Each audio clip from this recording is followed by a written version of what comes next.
Hi, my name is Charles Dark, and welcome to the After Dark Show. Today I will be sharing with you some stories. I hope you enjoy.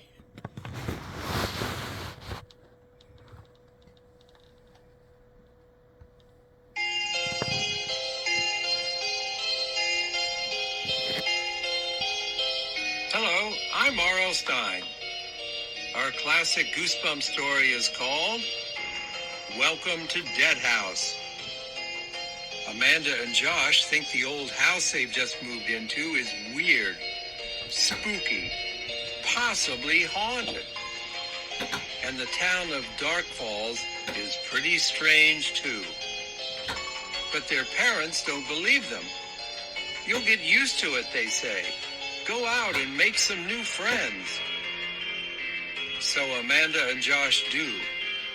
But these creepy new friends are not exactly what Mom and Dad had in mind, because they want to be friends forever.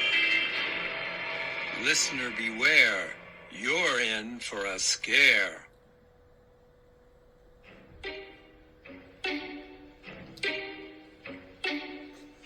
Scholastic Audio presents Welcome to Dead House, a Goosebumps classic story by R.L. Stein.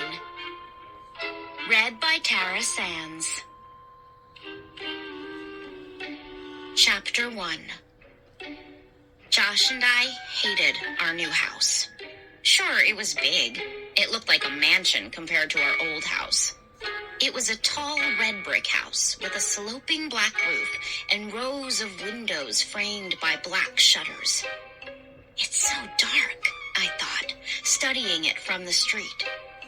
The whole house was covered in darkness, as if it were hiding in the shadows of the gnarled old trees that bent over it. It was the middle of July, but dead brown leaves blanketed the front yard. Our sneakers crunched over them as we trudged up the gravel driveway. Tall weeds poked up everywhere through the dead leaves. Thick clumps of weeds had completely overgrown an old flower bed beside the front porch. This house is creepy, I thought unhappily. Josh must have been thinking the same thing. Looking up at the old house, we both groaned loudly. Mr. Dawes, the friendly young man from the local real estate office, stopped near the front walk and turned around. "Everything okay?" he asked, staring first at Josh, then at me, with his crinkly blue eyes. "Josh and Amanda aren't happy about moving," Dad explained, tucking his shirt tail in. Dad is a little overweight, and his shirts always seem to be coming untucked. It's hard for kids, my mother added, smiling at Mr. Dawes, her hands shoved into her jeans pockets as she continued up to the front door. You know, leaving all of their friends behind, moving to a strange new place. Strange is right, Josh said, shaking his head. This house is gross. Mr. Dawes chuckled. "It's an old house, that's for sure," he said, patting Josh on the shoulder. "It just needs some work, Josh," Dad said, smiling at Mr. Dawes. "No one has lived in it for a while, so it'll take some fixing up." Look how big it is, Mom added, smoothing back her straight black hair and smiling at Josh. We'll have room for a den and maybe a rec room, too. You'd like that, wouldn't you, Amanda? I shrugged. A cold breeze made me shiver.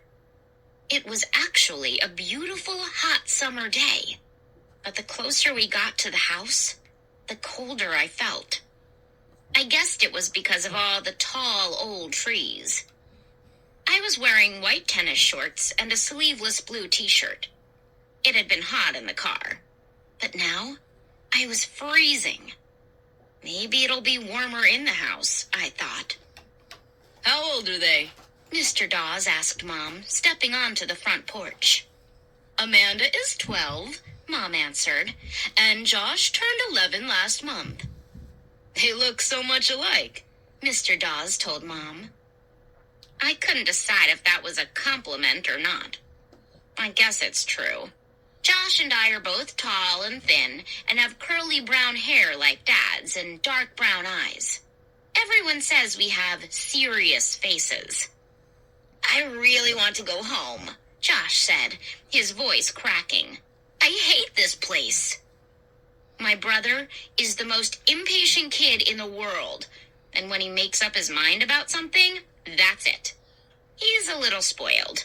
At least, I think so. Whenever he makes a big fuss about something, he usually gets his way.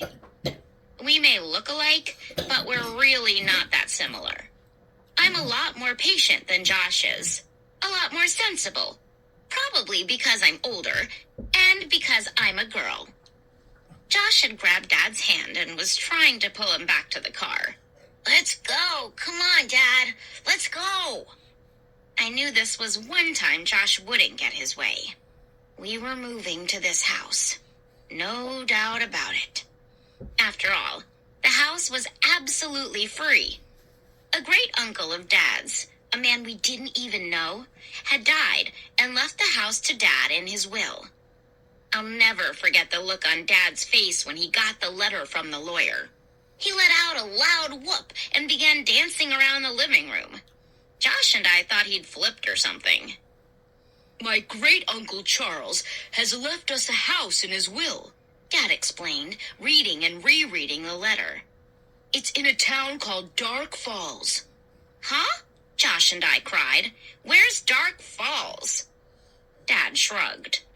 I don't remember your Uncle Charles, Mom said, moving behind Dad to read the letter over his shoulder. Neither do I, admitted Dad. But he must have been a great guy. Wow, this sounds like an incredible house.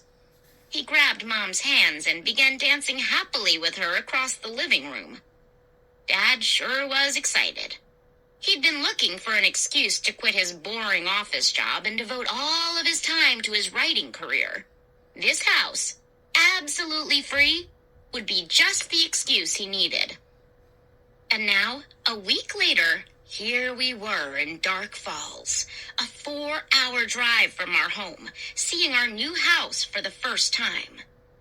We hadn't even gone inside, and Josh was trying to drag Dad back to the car. Josh, stop pulling me.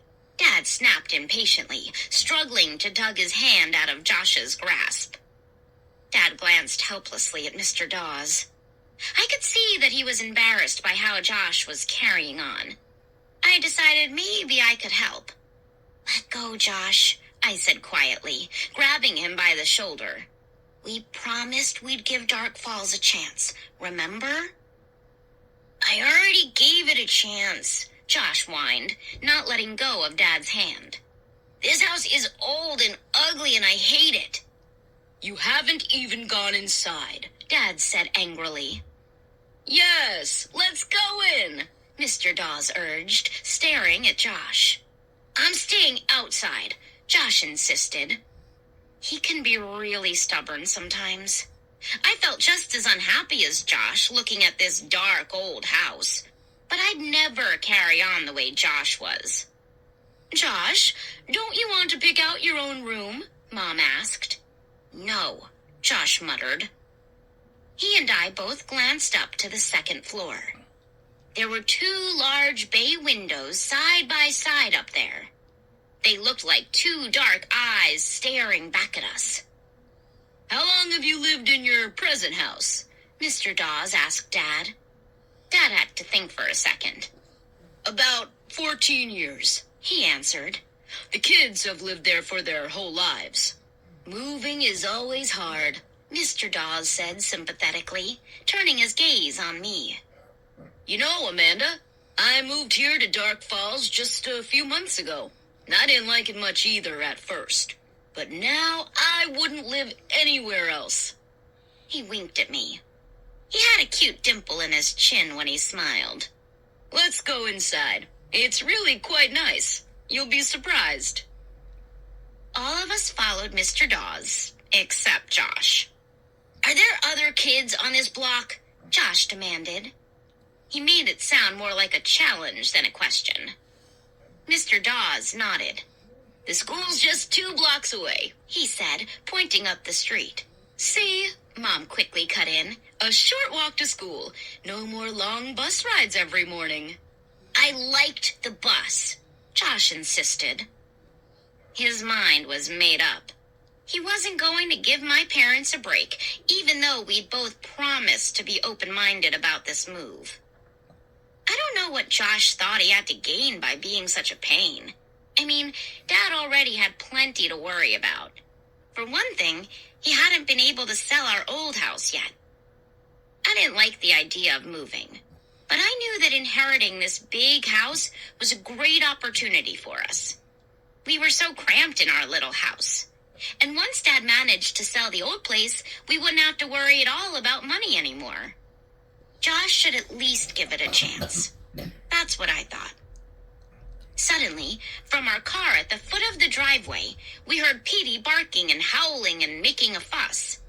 Petey is our dog, a white curly-haired terrier, cute as a button, and usually well-behaved. He never minded being left in the car. But now he was yowling and yapping at full volume and scratching at the car window, desperate to get out. "Petey, quiet! Quiet!" I shouted. Petey usually listened to me, but not this time. "I'm going to let him out," Josh declared, and took off down the driveway toward the car. No, wait! Dad called. But I don't think Josh could hear him over Petey's wails.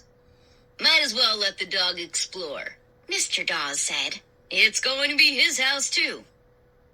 A few seconds later, Petey came charging across the lawn, kicking up brown leaves, yipping excitedly as he ran up to us.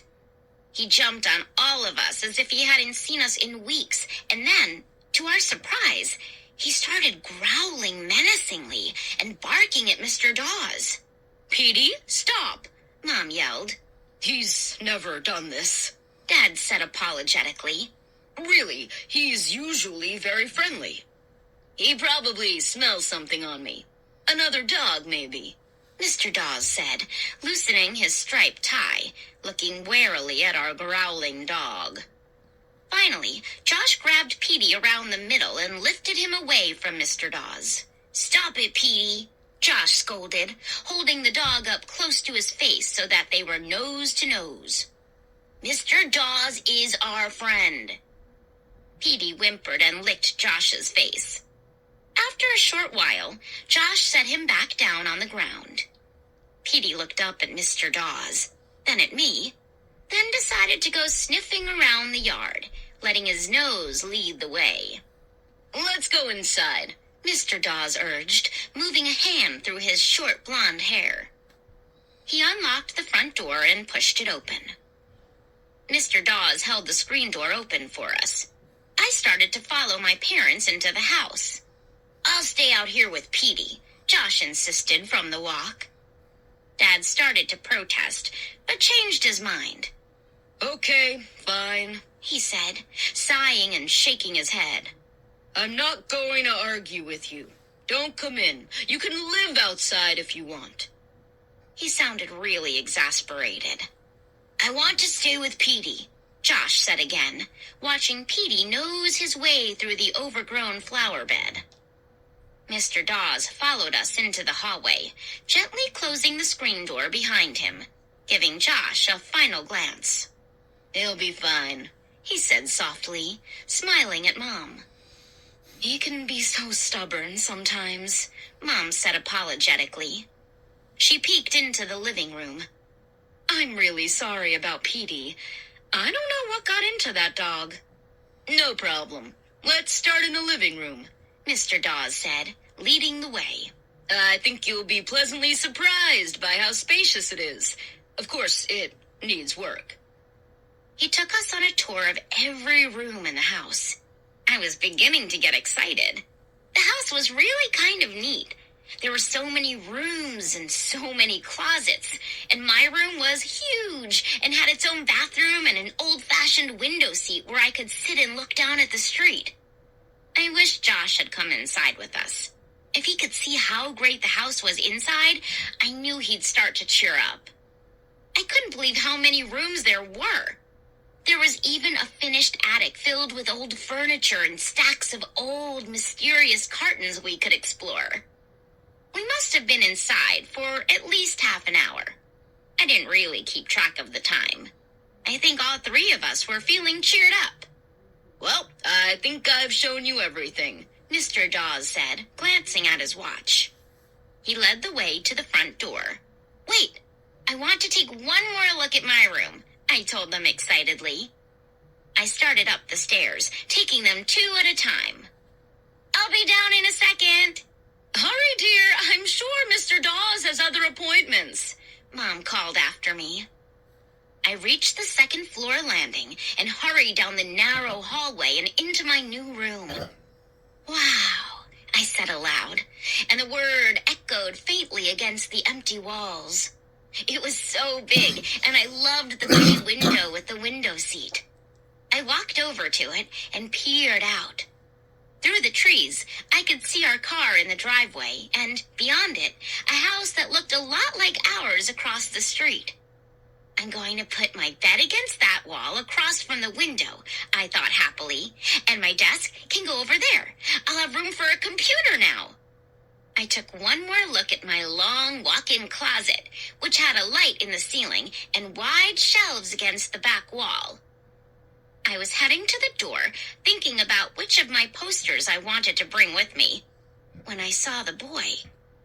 He stood in the doorway for just a second, and then he turned and disappeared down the hall. "Josh," I cried. "Hey, come look." With a shock, I realized it wasn't Josh. For one thing, the boy had blonde hair. "Hey," I called and ran to the hallway, stopping just outside my bedroom door, looking both ways. "Who's there?" But the long hall was empty. All of the doors were closed. "Whoa, Amanda," I said aloud. Was I seeing things? Mom and Dad were calling from downstairs. I took one last look down the dark corridor, then hurried to rejoin them. "Hey, Mr. Dawes," I called as I ran down the stairs. "Is this house haunted?" He chuckled. The question seemed to strike him funny. No, sorry, he said, looking at me with those crinkly blue eyes. No ghost included. A lot of old houses around here are said to be haunted, but I'm afraid this isn't one of them. I thought I saw something, I said, feeling a little foolish. Probably just shadows, Mom said. With all the trees, this house is so dark. Why don't you run outside and tell Josh about the house? Dad suggested, tucking in the front of his shirt. Your mom and I have some things to talk over with Mr. Dawes. Yes, Master, I said with a little bow, and obediently ran out to tell Josh all about what he had missed. "Hey, Josh," I called, eagerly searching the yard. "Josh?" My heart sank. Josh and Petey were gone. Chapter 2. "Josh? Josh!" First I called Josh, then I called Petey, but there was no sign of either of them. I ran down to the bottom of the driveway and peered into the car, but they weren't there. Mom and Dad were still inside talking with Mr. Dawes. I looked along the street in both directions, but there was no sign of them. "Josh? Hey, Josh!" Finally, Mom and Dad came hurrying out the front door, looking alarmed. I guess they heard my shouts. "I can't find Josh or Petey," I yelled up to them from the street. "Maybe they're around back," Dad shouted down to me. I headed up the driveway, kicking away dead leaves as I ran. It was sunny down on the street, but as soon as I entered our yard, I was back in the shade, and it was immediately cool again. "Hey, Josh! Josh, where are you?" Why did I feel so scared? It was perfectly natural for Josh to wander off. He did it all the time. I ran full speed along the side of the house. Tall trees leaned over the house on this side, blocking out nearly all of the sunlight. The backyard was bigger than I'd expected. a long rectangle that sloped gradually down to a wooden fence at the back. Just like the front, this yard was a mass of tall weeds poking up through a thick covering of brown leaves. A stone bird bath had toppled onto its side. Beyond it, I could see the side of the garage, a dark brick building that matched the house. "Hey, Josh!" He wasn't back here. I stopped and searched the ground for footprints or a sign that he had run through the thick leaves. Well, Out of breath, Dad came jogging up to me. "No sign of him," I said, surprised at how worried I felt. did you check the car? He sounded more angry than worried. "Yes, it's the first place I looked." I gave the backyard a last quick search. "I don't believe Josh would just take off," I do. Dad said, rolling his eyes. You know your brother when he doesn't get his way. Maybe he wants us to think he's run away from home. He frowned. "Where is he?" Mom asked as we returned to the front of the house. Dad and I both shrugged. Maybe he made a friend and wandered off. Dad said. He raised a hand and scratched his curly brown hair. I could tell that he was starting to worry too. "We've got to find him," Mom said, gazing down to the street. "He doesn't know this neighborhood at all. He probably wandered off and got lost." Mr. Dawes locked the front door and stepped down off the porch, pocketing the keys. He couldn't have gotten far. He said, giving Mom a reassuring smile. Let's drive around the block. I'm sure we'll find him. Mom shook her head and glanced nervously at Dad. "I'll kill him," she muttered. Dad patted her on the shoulder. Mr. Dawes opened the trunk of the small Honda, pulled off his dark blazer, and tossed it inside. Then he took out a wide-brimmed black cowboy hat and put it on his head. Hey, that's quite a hat, Dad said, climbing into the front passenger seat. Keeps the sun away, Mr. Dawes said, sliding behind the wheel and slamming the car door. Mom and I got him back. Glancing over at her, I saw that Mom was as worried as I was. We headed down the block in silence, all four of us staring out the car windows. The houses we passed all seemed old. Most of them were even bigger than our house. All of them seemed to be in better condition, nicely painted with neat, well-trimmed lawns. I didn't see any people in the houses or yards, and there was no one on the street. It certainly is a quiet neighborhood, I thought, and shady. The houses all seemed to be surrounded by tall, leafy trees. The front yards we drove slowly past all seemed to be bathed in shade. The street was the only sunny place, a narrow gold ribbon that ran through the shadows on both sides. Maybe that's why it's called Dark Falls, I thought. Where is that son of mine? Dad asked, staring hard out the windshield. I'll kill him, I really will, Mom muttered. It wasn't the first time she had said that about Josh. We had gone around the block twice. No sign of him. Mr. Dawes suggested we drive around the next few blocks, and Dad quickly agreed. Hope I don't get lost. I'm new here too, Mr. Dawes said, turning a corner. Hey, there's the school, he announced, pointing out the window at a tall red brick building. It looked very old-fashioned, with white columns on both sides of the double front doors. Of course, it's closed now, Mr. Dawes added. My eyes searched the fenced-in playground behind the school. It was empty. No one there. Could Josh have walked here? Mom asked, her voice tight and higher than usual. Josh doesn't walk, Dad said, rolling his eyes. He runs.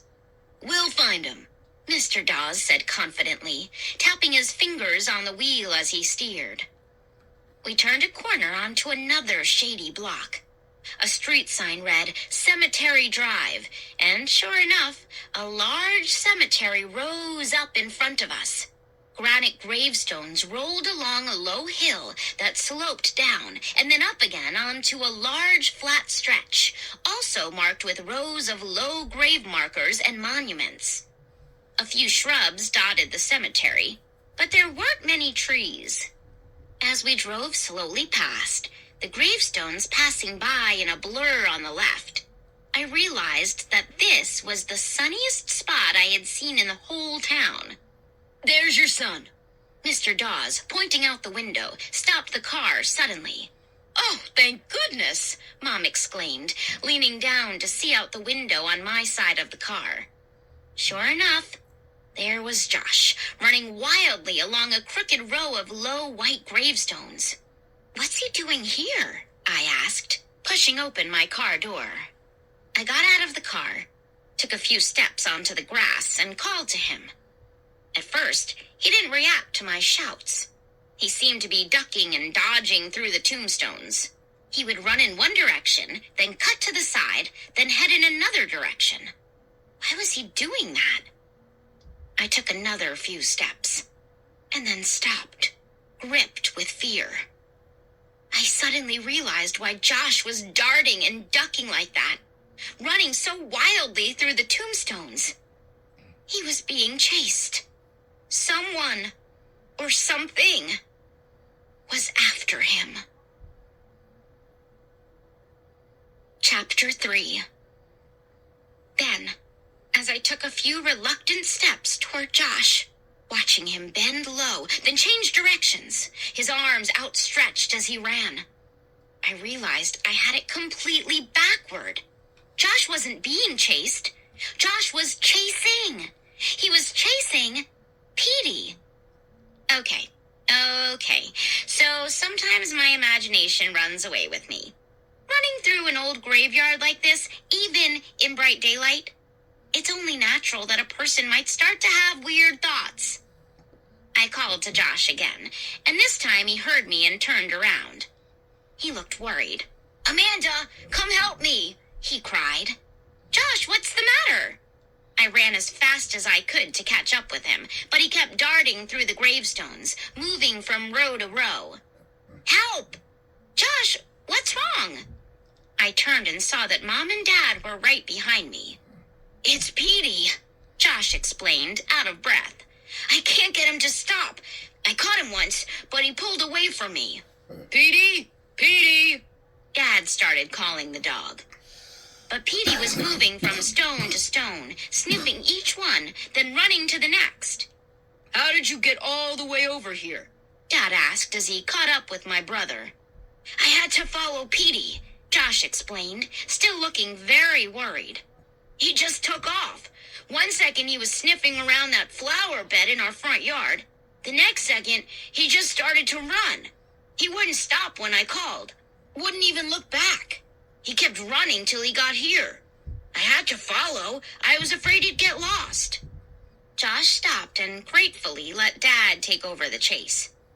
"I don't know what that dumb dog's problem is," he said to me. "He's just weird." It took Dad a few tries, but he finally managed to grab Petey and pick him up off the ground. Our little terrier gave a half-hearted yelp of protest, then allowed himself to be carried away. We all trooped back to the car on the side of the road. Mr. Dawes was waiting there. "Maybe you'd better get a leash for that dog," he said, looking very concerned. "Petey's never been on a leash," Josh protested, wearily climbing into the back seat. "Well, we might have to try one for a while," Dad said quietly. "Especially if he keeps running away." Dad tossed Petey into the back seat. The dog eagerly curled up in Josh's arms. The rest of us piled into the car, and Mr. Dawes drove us back to his office, a tiny, white, flat-roofed building at the end of a row of small offices. As we rode, I reached over and stroked the back of Petey's head. Why did the dog run away like that? I wondered. Petey had never done that before. I guessed that Petey was also upset about our moving. After all, Petey had spent his whole life in our old house. He probably felt a lot like Josh and I did about having to pack up and move and never see the old neighborhood again. The new house, the new streets, and all the new smells must have freaked out the poor dog. Josh wanted to run away from the whole idea. and so did Petey. Anyway, that was my theory. Mr. Dawes parked the car in front of his tiny office, shook Dad's hand, and gave him a business card. You can come by next week, He told Mom and Dad. I'll have all the legal work done by then. After you sign the papers, you can move in anytime. He pushed open the car door and, giving us all a final smile, prepared to climb out. Compton Dawes, Mom said, reading the white business card over Dad's shoulder. That's an unusual name. Is Compton an old family name? Mr. Dawes shook his head. Nope, he said. I'm the only Compton in my family. I have no idea where the name comes from. No idea at all. Maybe my parents didn't know how to spell Charlie. Chuckling at his terrible joke, he climbed out of the car, lowered the wide black Stetson hat on his head, pulled his blazer from the trunk, and disappeared into the small white building. Dad climbed behind the wheel, moving the seat back to make room for his big stomach. Mom got up front, and we started the long drive home. I guess you and Petey had quite an adventure today, Mom said to Josh, rolling up her window because Dad had turned on the air conditioner. I guess, Josh said without enthusiasm. Petey was sound asleep in his lap, snoring quietly. You're going to love your room, I told Josh. The whole house is great. Really. Josh stared at me thoughtfully, but didn't answer. I poked him in the ribs with my elbow. Say something. Did you hear what I said? But the weird, thoughtful look didn't fade from Josh's face. The next couple of weeks crawled by. I walked around the house thinking about how I'd never see my room again, how I'd never eat breakfast in this kitchen again, how I'd never watch TV in the living room again. Morbid stuff like that. I had this sick feeling when the movers came one afternoon and delivered a tall stack of cartons. Time to pack up. It was really happening. Even though it was the middle of the day, I went up to my room and flopped down on my bed. I didn't nap or anything. I just stared at the ceiling for more than an hour, and all these wild, unconnected thoughts ran through my head like a dream, only I was awake. I wasn't the only one who was nervous about the move. Mom and Dad were snapping at each other over nothing at all.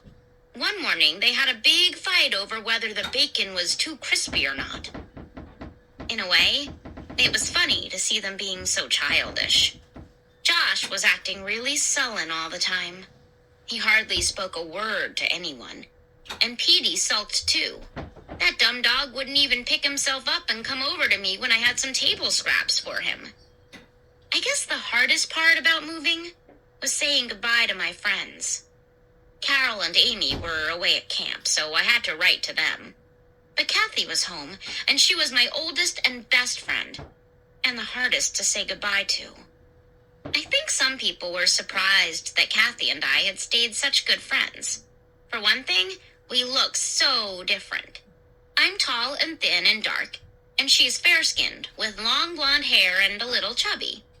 But we've been friends since preschool, and best friends since 4th grade.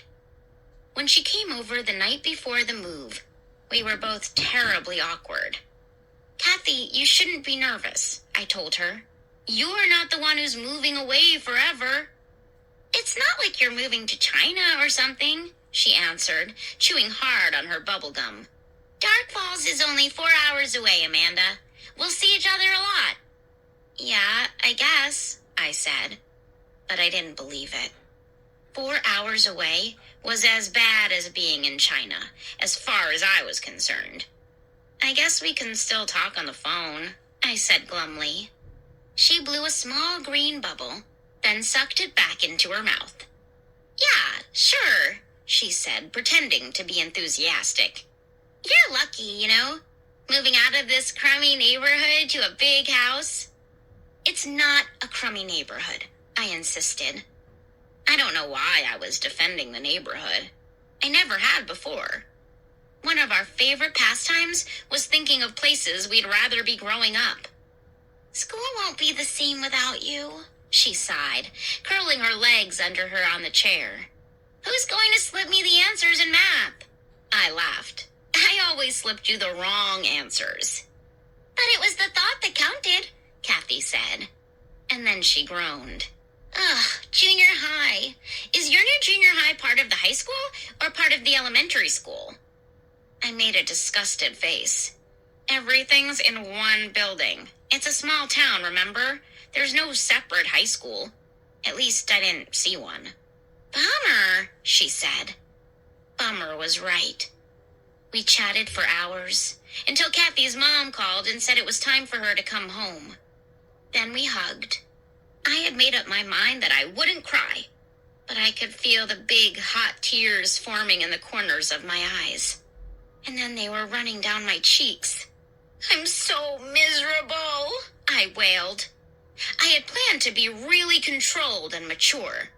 But Kathy was my best friend, after all, and what could I do? We made a promise that we'd always be together on our birthdays, no matter what. We'd force our parents to make sure we didn't miss each other's birthdays. And then we hugged again, and Kathy said, "Don't worry, we'll see each other a lot, really." And she had tears in her eyes, too. She turned and ran out the door. The screen door slammed hard behind her. I stood there staring out into the darkness until Petey came scampering in, his toenails clicking across the linoleum, and started to lick my hand. The next morning, moving day, was a rainy Saturday. Not a downpour, no thunder or lightning, but just enough rain and wind to make the long drive slow and unpleasant. The sky seemed to get darker as we neared the new neighborhood. The heavy trees bent low over the street. "Slow down, Jack," Mom warned shrilly. "The street is really slick." But Dad was in a hurry to get to the house before the moving van did. They'll just put the stuff anywhere if we're not there to supervise, he explained. Josh, beside me in the back seat, was being a real pain, as usual. He kept complaining that he was thirsty. When that didn't get results, he started whining that he was starving. But we had all had a big breakfast, so that didn't get any reaction either. He just wanted attention, of course. I kept trying to cheer him up by telling him how great the house was inside and how big his room was. He still hadn't seen it. But he didn't want to be cheered up. He started wrestling with Petey, getting the poor dog all worked up, until Dad had to shout at him to stop. "Let's all try really hard not to get on each other's nerves," Mom suggested. Dad laughed. "Good idea, dear." "Don't make fun of me," she snapped. They started to argue about who was more exhausted from all the packing. Petey stood up on his hind legs and started to howl at the back window. "Can't you shut him up?" Mom screamed. I pulled Petey down, but he struggled back up and started howling again.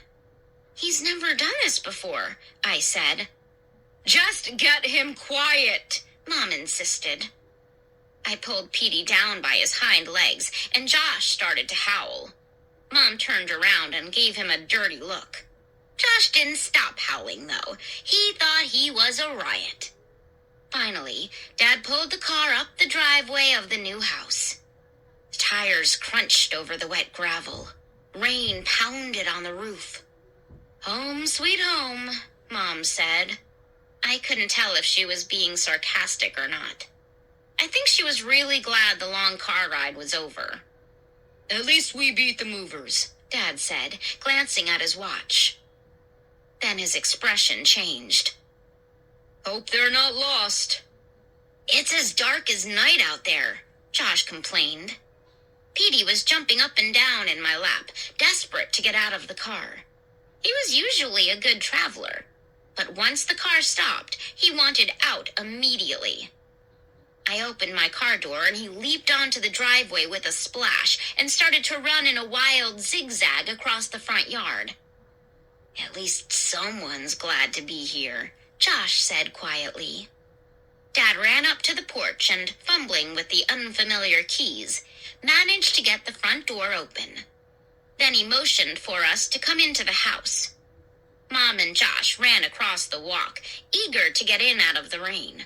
I closed the car door behind me and started to jog after them. But something caught my eye. I stopped and looked up to the twin bay windows above the porch. I held a hand over my eyebrows to shield my eyes and squinted through the rain. Yes, I saw it. A face in the window on the left. The boy. The same boy was up there, staring down at me.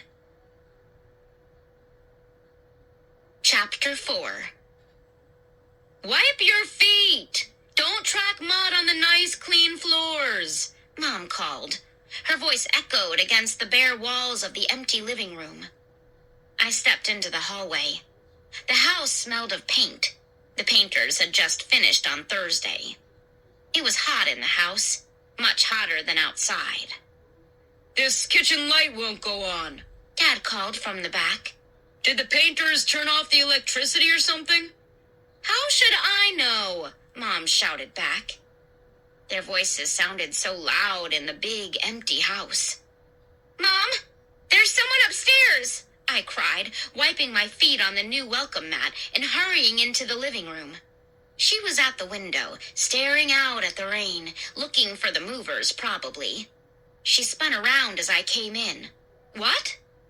There's a boy upstairs. I saw him in the window, I said, struggling to catch my breath.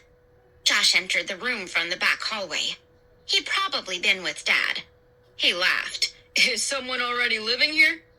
There's no one upstairs, Mom said, rolling her eyes. Are you two going to give me a break today or what? What did I do? Josh whined. Listen, Amanda, we're all a little on edge today, Mom started, but I interrupted her. I saw his face, Mom, in the window. I'm not crazy, you know. Says who? Josh cracked. Amanda? Mom bit her lower lip, the way she always did when she was exasperated. You saw a reflection of something, of a tree probably. She turned back to the window. The rain was coming down in sheets now, the wind driving it noisily against the large picture window. I ran to the stairway, cupped my hands over my mouth, and shouted up to the second floor. Who's up there? No answer. Who's up there? I called a little louder. Mom had her hands over her ears. Amanda, please.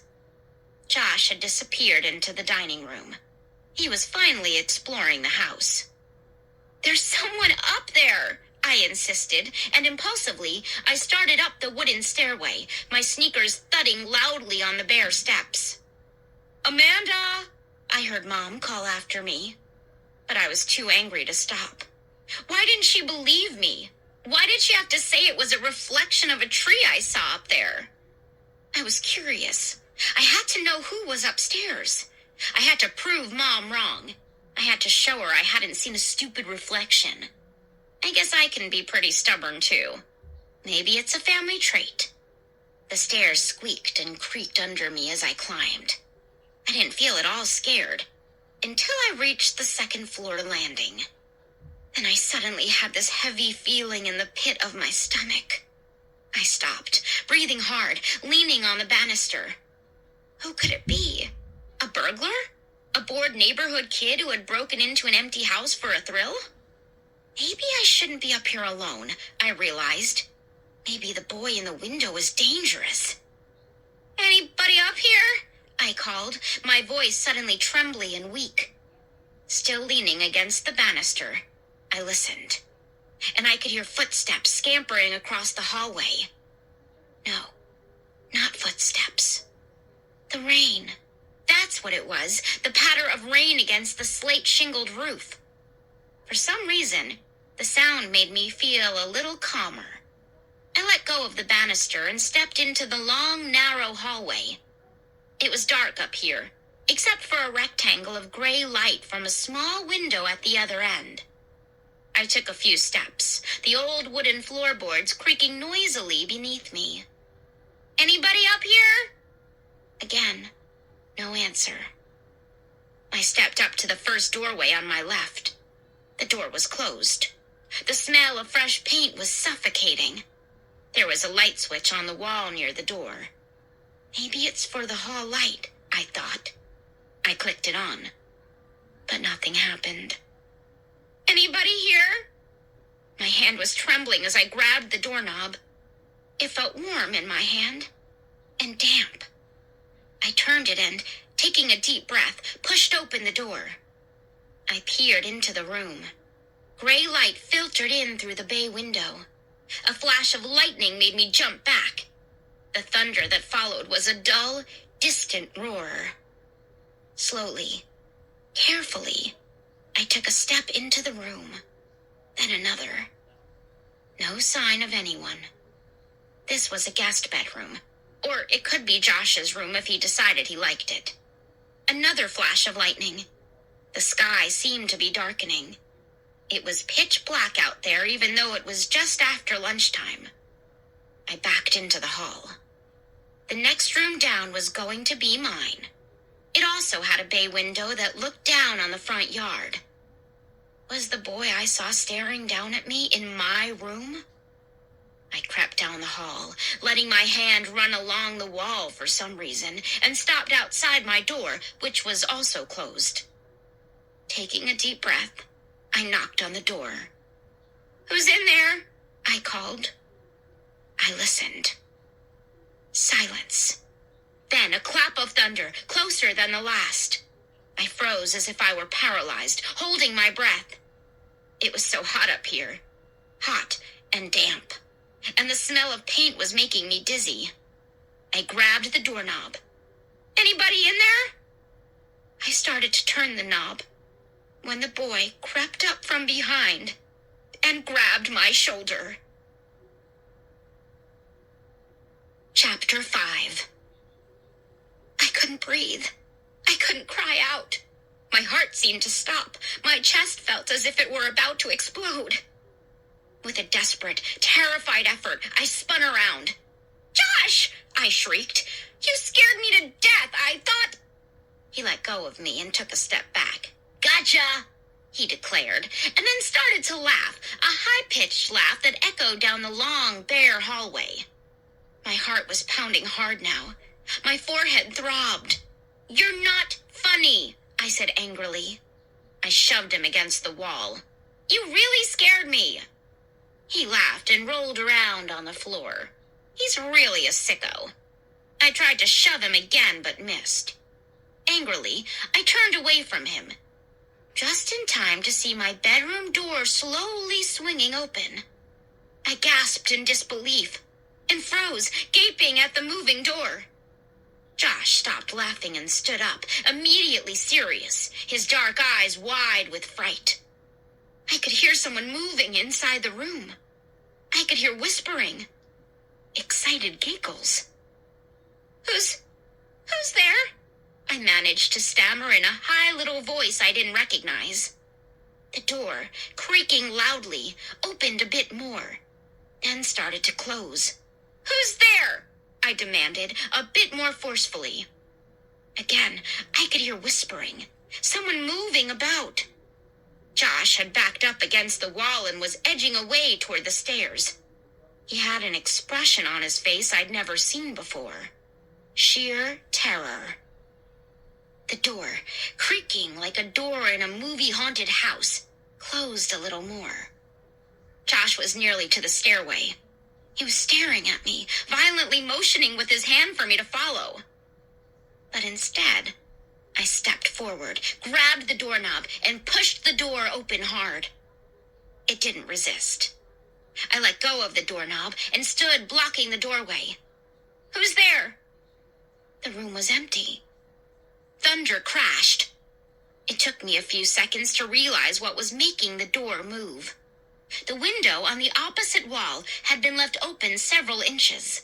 The gusting wind through the open window must have been opening and closing the door. I guessed that also explained the other sounds I heard inside the room. The sounds I thought were whispers. Who had left the window open? The painters, probably. I took a deep breath and let it out slowly, waiting for my pounding heart to settle down to normal. Feeling a little foolish, I walked quickly to the window and pushed it shut. "Amanda, are you all right?" Josh whispered from the hallway. I started to answer him, but then I had a better idea. He had practically scared me to death a few minutes before. Why not give him a little scare? He deserved it. So, I didn't answer him. I could hear him take a few timid steps closer to my room. "Amanda? Amanda, you okay?" I tiptoed over to my closet, pulled the door open a third of the way. Then I lay down flat on the floor, on my back, with my head and shoulders hidden inside the closet, and the rest of me out in the room. "Amanda?" Josh sounded very scared. "Oh," I moaned loudly. I knew when he saw me sprawled on the floor like this, he'd totally freak out. "Amanda, what's happening?" He was in the doorway now. He'd see me any second now, lying in the dark room, my head hidden from view, the lightning flashing impressively and the thunder cracking outside the old window. I took a deep breath and held it to keep from giggling. "Amanda?" he whispered. And then he must have seen me, because he uttered a loud, "Huh?" And I heard him gasp. And then he screamed at the top of his lungs. I heard him running down the hall to the stairway, shrieking, "Mom! Dad!" And I heard his sneakers thudding down the wooden stairs, with him screaming and calling all the way down. I snickered to myself.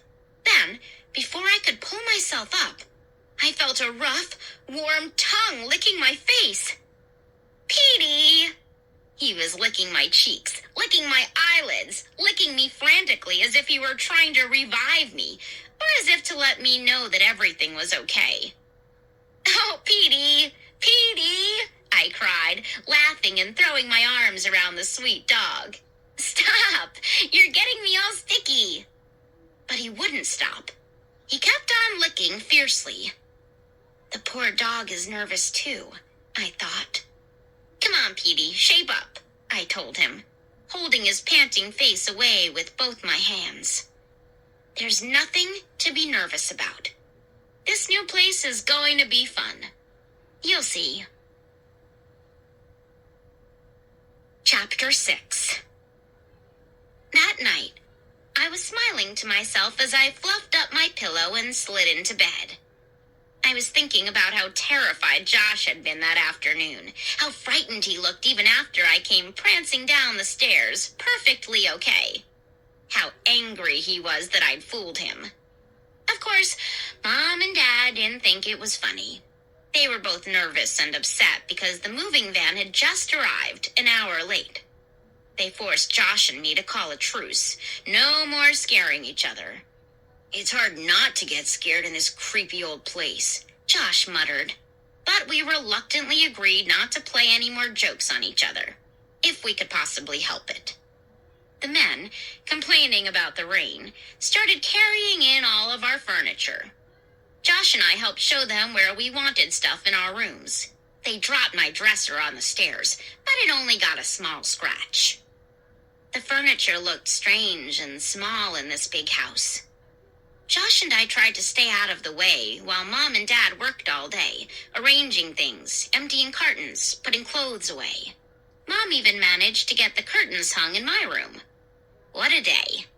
Now, a little after 10 o'clock, trying to get to sleep for the first time in my new room, I turned onto my side, then onto my back. Even though this was my old bed, I couldn't get comfortable. Everything seemed so different, so wrong. The bed didn't face the same direction as in my old bedroom. The walls were bare. I hadn't had time to hang any of my posters. The room seemed so large and empty. The shadows seemed so much darker. My back started to itch, and then I suddenly felt itchy all over. "The bed is filled with bugs," I thought, sitting up. But of course, that was ridiculous. It was my same old bed with clean sheets. I I forced myself to settle back down and closed my eyes. Sometimes, when I can't get to sleep, I count silently by twos, picturing each number in my mind as I think it.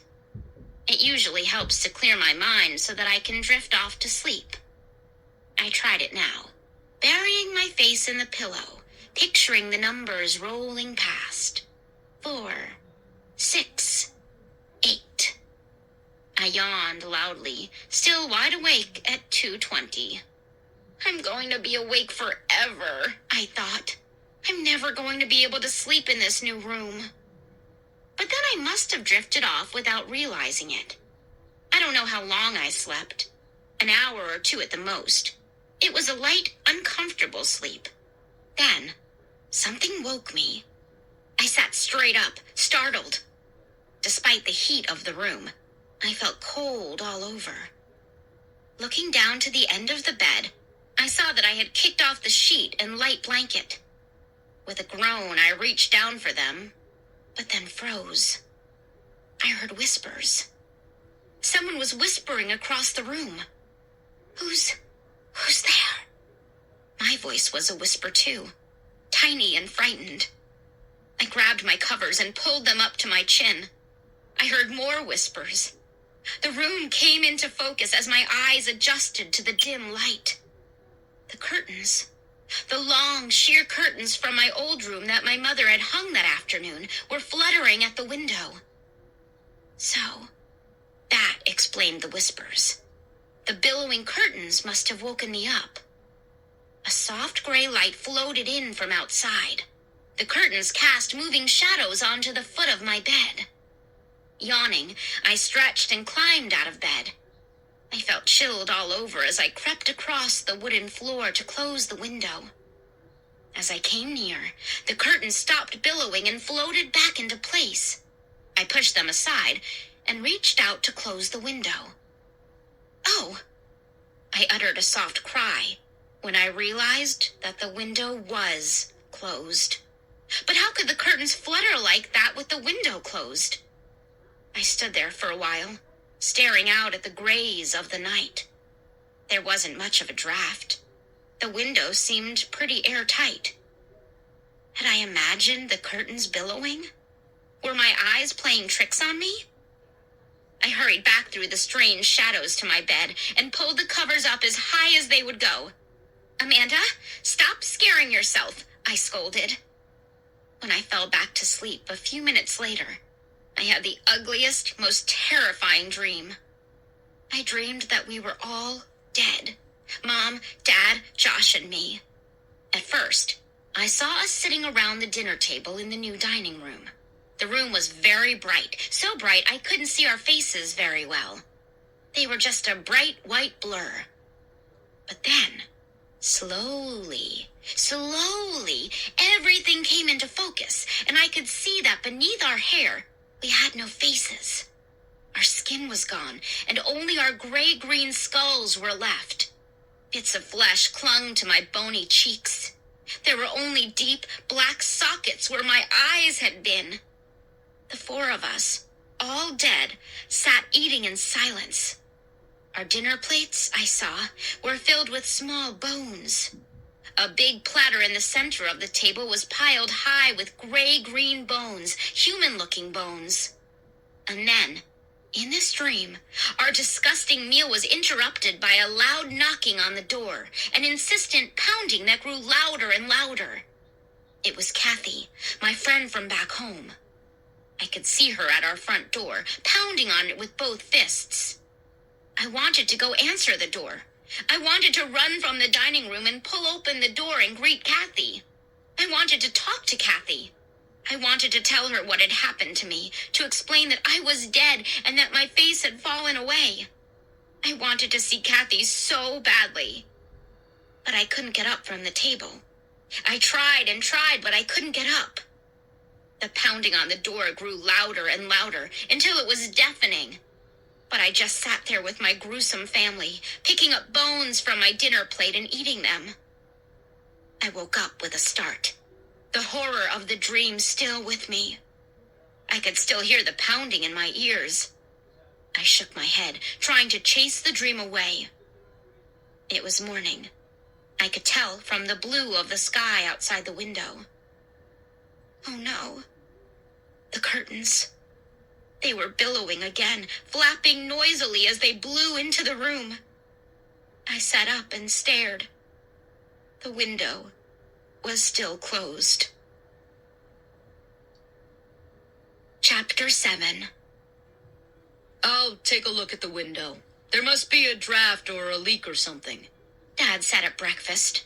He shoveled in another mouthful of scrambled eggs and ham. But Dad, it's so weird, I insisted, still feeling scared. The curtains were blowing like crazy, and the window was closed. There might be a pane missing, Dad suggested. Amanda is a pain, Josh cracked. His idea of a really witty joke. Don't start with your sister, Mom said, putting her plate down on the table and dropping into her chair. She looked tired. Her black hair, usually carefully pulled back, was disheveled. She tugged at the belt on her bathrobe. Phew! I don't think I slept 2 hours last night. Neither did I said, sighing.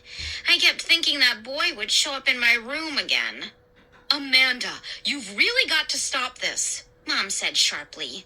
Boys in your room, curtains blowing. You have to realize that you're nervous, and your imagination is working overtime. But Mom, I started. Maybe a ghost was behind the curtains, Josh said, teasing. He raised up his hands and made a ghostly, ooh, wail. Whoa. Mom put a hand on Josh's shoulder. Remember what you promised about scaring each other? It's going to be hard for all of us to adjust to this place, Dad said. You may have dreamed about the curtains blowing, Amanda. You said you had bad dreams, right? The terrifying nightmare flashed back into my mind. Once again, I saw the big platter of bones on the table. I shivered. It's so damp in here, Mom said. A little sunshine will help dry the place out, Dad said. I peered out the window. The sky had turned solid gray. Trees seemed to spread darkness over our backyard. Where's Petey? I asked. Out back, Mom replied, swallowing a mouthful of eggs. He got up early, too. Couldn't sleep, I guess, so I let him out. What are we doing today? Josh asked. He always needed to know the plan for the day. Every detail. Mainly so he could argue about it. Your father and I still have a lot of unpacking to do, Mom said, glancing to the back hallway, which was cluttered with unopened cartons. You two can explore the neighborhood. See what you can find out. See if there are any other kids your age around. In other words, you want us to get lost, I said. Mom and Dad both laughed. You're very smart, Amanda. But I want to help unpack my stuff, Josh whined. I knew he'd argue with the plan, just like always. Go get dressed and take a long walk, Dad said. Take Petey with you, okay? And take a leash for him. I left one by the front stairs. What about our bikes? Why can't we ride our bikes? Josh asked. They're buried in the back of the garage, Dad told him. You'll never be able to get to them. Besides, you have a flat tire. If I can't ride my bike, I'm not going out, Josh insisted, crossing his arms in front of his chest. Mom and Dad had to argue with him, then threaten him. Finally, he agreed to go for a short walk. I finished breakfast, thinking about Kathy and my other friends back home. I wondered what the kids were like here in Dark Falls. I wondered if I'd be able to find new friends, real friends. I volunteered to do the breakfast dishes since Mom and Dad had so much work to do. The warm water felt soothing on my hands as I sponged the dishes clean. I guess maybe I'm weird. I like washing dishes. Behind me, from somewhere in the front of the house, I could hear Josh arguing with Dad. I could just barely make out the words over the trickle of the tap water. Your basketball is packed in one of these cartons, Dad was saying. Then Josh said something. Then Dad said, How should I know which one? Then Josh said something. Then Dad said, No, I don't have time to look now. Believe it or not, your basketball isn't at the top of my list. I stacked the last dish on the counter to drain and looked for a dish towel to dry my hands. There was none in sight. I guess they hadn't been unpacked yet. Wiping off my hands on the front of my robe, I headed for the stairs. I'll be dressed in 5 minutes, I called to Josh, who was still arguing with Dad in the living room. Then we can go out. I started up the front stairs and then stopped. Above me, on the landing, stood a strange girl about my age, with short black hair. She was smiling down at me, not a warm smile, not a friendly smile, but the coldest, most frightening smile I had ever seen.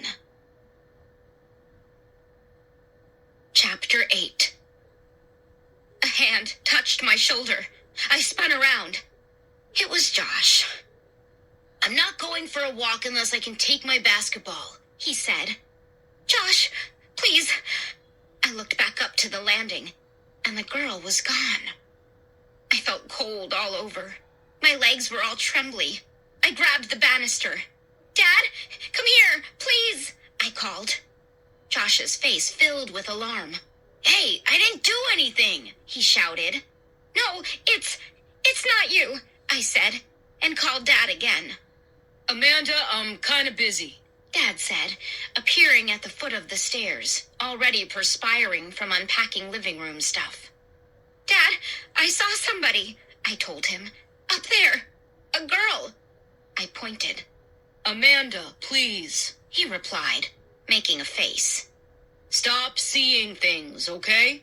There's no one in the house except the 4 of us, and maybe a few mice. Mice? Josh asked with sudden interest. Really? Where? Dad, I didn't imagine it, I said, my voice cracking. I was really hurt that he didn't believe me. Amanda, look up there, Dad said, gazing up to the landing. What do you see? I followed his gaze. There was a pile of my clothes on the landing. Mom must have just unpacked them.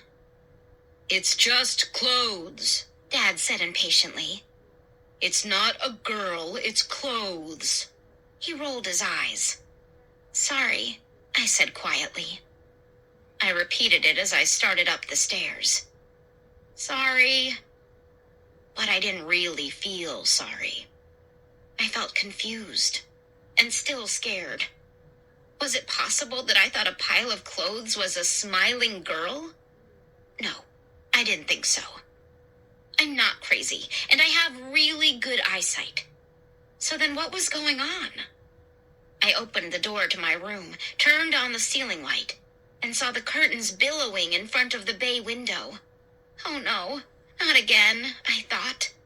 I hurried over to them. This time, the window was open. Who opened it? Mom, I guessed. Warm, wet air blew into the room. The sky was heavy and gray. It smelled like rain. Turning to my bed, I had another shock. Someone had laid out an outfit for me. A pair of faded jeans and a pale blue sleeveless t-shirt. They were spread out side by side at the foot of the bed. Who had put them there? Mom? I stood at the doorway and called to her. Mom? Mom, did you pick out clothes for me? I could hear her shout something from downstairs, but I couldn't make out the words. Calm down, Amanda, I told myself. Calm down. Of course Mom pulled the clothes out. Of course Mom put them there. From the doorway, I heard whispering in my closet. Whispering and hushed giggling behind the closet door. This was the last straw. What's going on here? I yelled at the top of my lungs. I stormed over to the closet and pulled open the door. Frantically, I pushed clothes out of the way. No one in there. Mice? I thought. Had I heard the mice that Dad was talking about? I've got to get out of here, I said aloud. The room, I realized, was driving me crazy. No, I was driving myself crazy, imagining all of these weird things. There was a logical explanation for everything. Everything. As I pulled up my jeans and fastened them, I said the word logical over and over in my mind. I said it so many times that it didn't sound like a real word anymore. Calm down, Amanda. Calm down. I took a deep breath and held it to 10. Boo! Josh, cut it out! You didn't scare me, I told him, sounding more cross than I had meant to. Let's get out of here, he said, staring at me from the doorway. This place gives me the creeps. Huh? You too? I exclaimed. What's your problem? He started to say something, then stopped. He suddenly looked embarrassed. Forget it, he muttered. No, tell me, I insisted. What were you going to say? He kicked at the floor molding. I had a really creepy dream last night, he finally admitted, looking past me to the fluttering curtains at the window. A dream? I remembered my horrible dream. Yeah, there were these 2 boys in my room, and they were mean. What did they do? I asked. I don't remember, Josh said, avoiding my eyes. I just remember they were scary. And what happened? I asked, turning to the mirror to brush my hair. I woke up, he said, and then added impatiently, Come on, let's go. Did the boys say anything to you? I asked. No, I don't think so, he answered thoughtfully. They just laughed. Laughed? Well, giggled, sort of, Josh said. I don't want to talk about it anymore, he snapped. Are we going for this dumb walk or not? Okay, I'm ready, I said, putting down my brush, taking one last look in the mirror. Let's go on this dumb walk. I followed him down the hall. As we passed the stack of clothes on the landing, I thought about the girl I had seen standing there. And I thought about the boy in the window when we first arrived, and the 2 boys Josh had seen in his dream. I decided it proved that Josh and I were both really nervous about moving to this new place. Maybe Mom and Dad were right. We were letting our imaginations run away with us. It had to be our imaginations. I mean, what else could it be? Chapter 9. A few seconds later, we stepped into the backyard to get Petey. He was as glad to see us as ever, leaping on us with his muddy paws, yapping excitedly, running in frantic circles through the leaves. It cheered me up just to see him. It was hot and muggy, even though the sky was gray. There was no wind at all. The heavy old trees stood as still as statues. We headed down the gravel driveway toward the street, our sneakers kicking at the dead brown leaves. Petey running in zigzags, first in front of us, then behind. At least Dad hasn't asked us to rake all these old leaves, Josh said. He will, I warned. I don't think he's unpacked the rake yet. Josh made a face. We stood at the curb, looking up at our house, the 2 second-floor bay windows staring back at us like eyes. The house next door, I noticed for the first time, was about the same size as ours, except it was shingle instead of brick. The curtains in the living room were drawn shut. Some of the upstairs windows were shuttered. Tall trees cast the neighbor's house in darkness, too. Which way? Josh asked, tossing a stick for Petey to chase. I pointed up the street. The school is up that way, I said. Let's check it out. The road sloped uphill. Josh picked up a small tree branch from the side of the road and used it as a walking stick. Petey kept trying to chew on it while Josh walked. We didn't see anyone on the street or in any of the front yards we passed. No cars went by. I was beginning to think the whole town was deserted until the boy stepped out from behind a low ledge. He popped out so suddenly, both Josh and I stopped in our tracks. "Hi," he said shyly, giving us a little wave. "Hi," Josh and I answered at the same time. Then, before we could pull him back, Petey ran up to the boy, sniffed his sneakers, and began snarling and barking. The boy stepped back and raised his hands as if he were protecting himself. He looked really frightened. "Petey, stop!" I cried. Josh grabbed the dog and picked him up, but he kept growling. "He doesn't bite," I told the boy. "He usually doesn't bark either. I'm sorry." "That's okay," the boy said, staring at Petey, who was squirming to get out of Josh's arms. "He probably smells something on me." "Petey, stop!" I shouted. The dog wouldn't stop squirming. "You don't want the leash, do you?" The boy had short, wavy blonde hair and very pale blue eyes. He had a funny turned-up nose that seemed out of place on his serious-looking face. He was wearing a maroon long-sleeve sweatshirt, despite the mugginess of the day, and black straight-leg jeans. He had a blue baseball cap stuffed into the back pocket of his jeans. "I'm Amanda Benson," I said, "and this is my brother Josh." Josh hesitantly put Petey back on the ground. The dog yipped once, stared up at the boy, whimpered softly, then sat down on the street and began to scratch himself. "I'm Ray Thurston," the boy said, stuffing his hands into his jeans pockets, still staring warily at Petey. He seemed to relax a little, though, seeing that the dog had lost interest in barking and growling at him. I suddenly realized that Ray looked familiar. Where had I seen him before? Where? I stared hard at him until I remembered. And then I gasped in sudden fright. Ray was the boy. The boy in my room. The boy in the window. "You," I stammered accusingly. "You were in our house." He looked confused. "Huh?" "You were in my room, right?" I insisted. He laughed.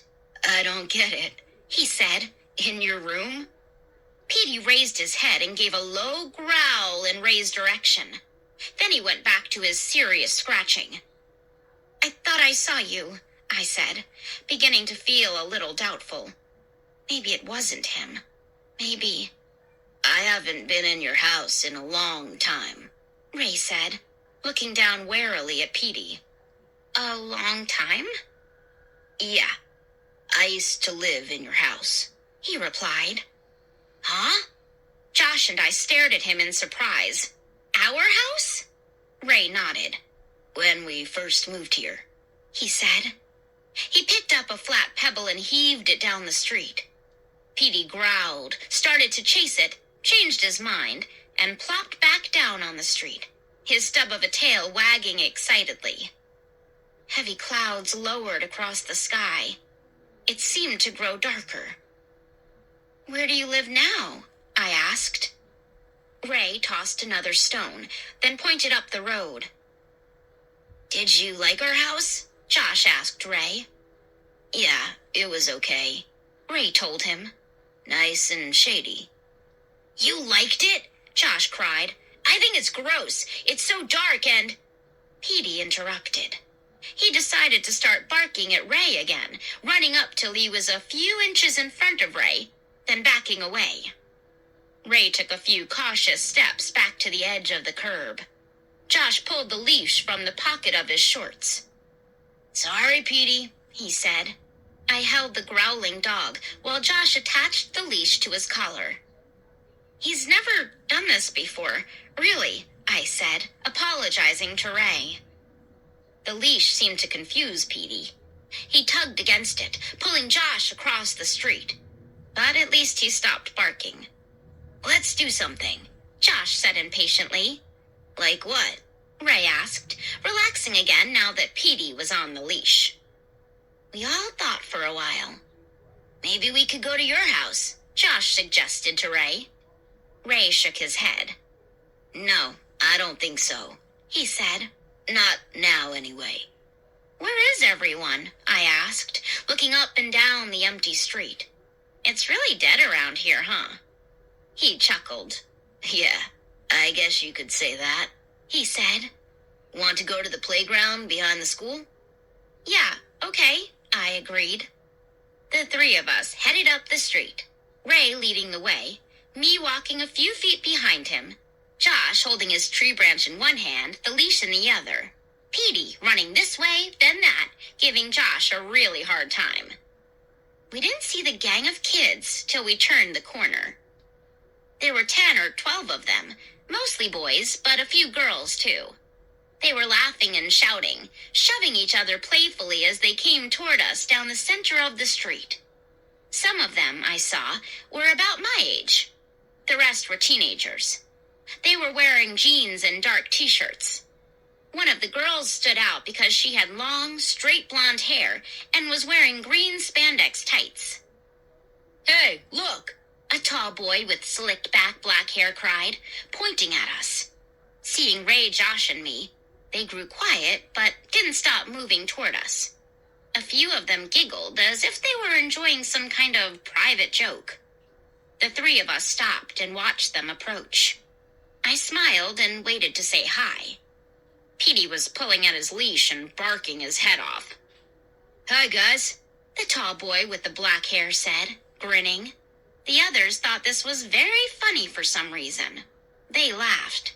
The girl in the green tights gave a short red-haired boy a shove that almost sent him sprawling into me. How's it going, Ray? A girl with short black hair asked, smiling at Ray. Not bad. Hi, guys, Ray answered. He turned to Josh and me. These are some of my friends. They're all from the neighborhood. Hi, I said, feeling awkward. I wished Petey would stop barking and pulling at his leash like that. Poor Josh was having a terrible time holding on to him. This is George Carpenter, Ray said, pointing to the short red-haired boy who nodded. And Jerry Franklin, Karen Somerset, Bill Gregory. He went around the circle, naming each kid. I tried to remember all the names, but of course it was impossible. How do you like Dark Falls? One of the girls asked me. I don't really know, I told her. It's my first day here. It seems nice. Some of the kids laughed at my answer for some reason. What kind of dog is that? George Carpenter asked Josh. Josh, holding tight to the leash handle, told him. George stared hard at Petey, studying him, as if he had never seen a dog like Petey before. Karen Somerset, a tall, pretty girl with short blonde hair, came up to me while some of the other kids were admiring Petey. You know, I used to live in your house, she said softly. What? I wasn't sure I'd heard her correctly. Let's go to the playground, Ray said, interrupting. No one responded to Ray's suggestion. They grew quiet. Even Petey stopped barking. Had Karen really said that she used to live in our house? I wanted to ask her, but she had stepped back into the circle of kids. The circle. My mouth dropped open as I realized they had formed a circle around Josh and me. I felt a stab of fear. Was I imagining it? Was something going on? They all suddenly looked different to me. They were smiling, but their faces were tense, watchful, as if they expected trouble. 2 of them, I noticed, were carrying baseball bats. The girl with the green tights stared at me, looking me up and down, checking me out. No one said a word. The street was silent, except for Petey, who was now whimpering softly. I suddenly felt very afraid. Why were they staring at us like that? Or was my imagination running away with me again? I turned to Ray, who was still beside me. He didn't seem at all troubled, but he didn't return my gaze. Hey guys, I said. What's going on? I tried to keep it light, but my voice was a little shaky. I looked over at Josh. He was busy soothing Petey and hadn't noticed that things had changed. The 2 boys with baseball bats held them up waist high and moved forward. I glanced around the circle, feeling the fear tighten my chest. The circle tightened. The kids were closing in on us. Chapter 10. The black clouds overhead seemed to lower. The air felt heavy and damp. Josh was fussing with Petey's collar and still didn't see what was happening. I wondered if Ray was going to say anything, if he was going to do anything to stop them. But he stayed frozen and expressionless beside me. The circle grew smaller as the kids closed in. I realized I'd been holding my breath. I took a deep breath and opened my mouth to cry out. Hey, kids, what's going on? It was a man's voice, calling from outside the circle. Everyone turned to see Mr. Dawes coming quickly toward us, taking long strides as he crossed the street, his open blazer flapping behind him. He had a friendly smile on his face. What's going on? He asked again. He didn't seem to realize that the gang of kids had been closing in on Josh and me. We're heading to the playground, George Carpenter told him, twirling the bat in his hand. You know, to play softball. Good deal, Mr. Dawes said, pulling down his striped tie, which had blown over his shoulder. He looked up at the darkening sky. Hope you don't get rained out. Several of the kids had backed up. They were standing in small groups of 2 and 3 now. The circle had completely broken up. Is that bat for softball or hardball? Mr. Dawes asked George. George doesn't know, another kid replied quickly. He's never hit anything with it. The kids all laughed. George playfully menaced the kid, pretending to come at him with the bat. Mr. Dawes gave a little wave and started to leave. But then he stopped, and his eyes opened wide with surprise. Hey, he said, flashing me a friendly smile. Josh, Amanda, I didn't see you there. Good morning, I muttered. I was feeling very confused. A moment ago, I'd felt terribly scared. Now everyone was laughing and kidding around. Had I imagined that the kids were moving in on us? Ray and Josh hadn't seemed to notice anything peculiar. Was it just me and my overactive imagination? What would have happened if Mr. Dawes hadn't come along? How are you two getting along in the new house? Mr. Dawes asked, smoothing back his wavy blonde hair. Okay, Josh and I answered together. Looking up at Mr. Dawes, Petey began to bark and pull at the leash. Mr. Dawes put an exaggerated hurt expression on his face. I'm crushed, he said. Your dog still doesn't like me. He bent over Petey. Hey, dog, lighten up. Petey barked back angrily. He doesn't seem to like anybody today, I told Mr. Dawes apologetically. Mr. Dawes stood back up and shrugged. Can't win 'em all. He started back to his car, parked a few yards down the street. I'm heading over to your house, he told Josh and me. Just want to see if there's anything I can do to help your parents. Have fun, kids. I watched him climb into his car and drive away. He's a nice guy, Ray said. Yeah, I agreed. I was still feeling uncomfortable, wondering what the kids would do now that Mr. Dawes was gone. Would they form that frightening circle again? No. Everyone started walking, heading down the block to the playground behind the school. They were kidding each other and talking normally, and pretty much ignored Josh and me. I was starting to feel a little silly. It was obvious that they hadn't been trying to scare Josh and me. I must have made the whole thing up in my mind. I must have. At least, I told myself, I didn't scream or make a scene. At least I didn't make a total fool of myself. The playground was completely empty. I guessed that most kids had stayed inside because of the threatening sky. The playground was a large, flat, grassy field, surrounded on all 4 sides by a tall metal fence. There were swings and slides at the end nearest the school building. There were 2 baseball diamonds on the other end. Beyond the fence, I could see a row of tennis courts, also deserted.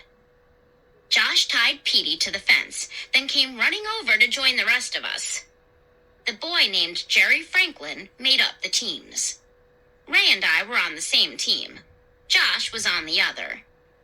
As our team took the field, I felt excited and a little nervous. I'm not the best softball player in the world. I can hit the ball pretty well, but in the field, I'm a complete klutz. Luckily, Jerry sent me out to right field, where not many balls are hit.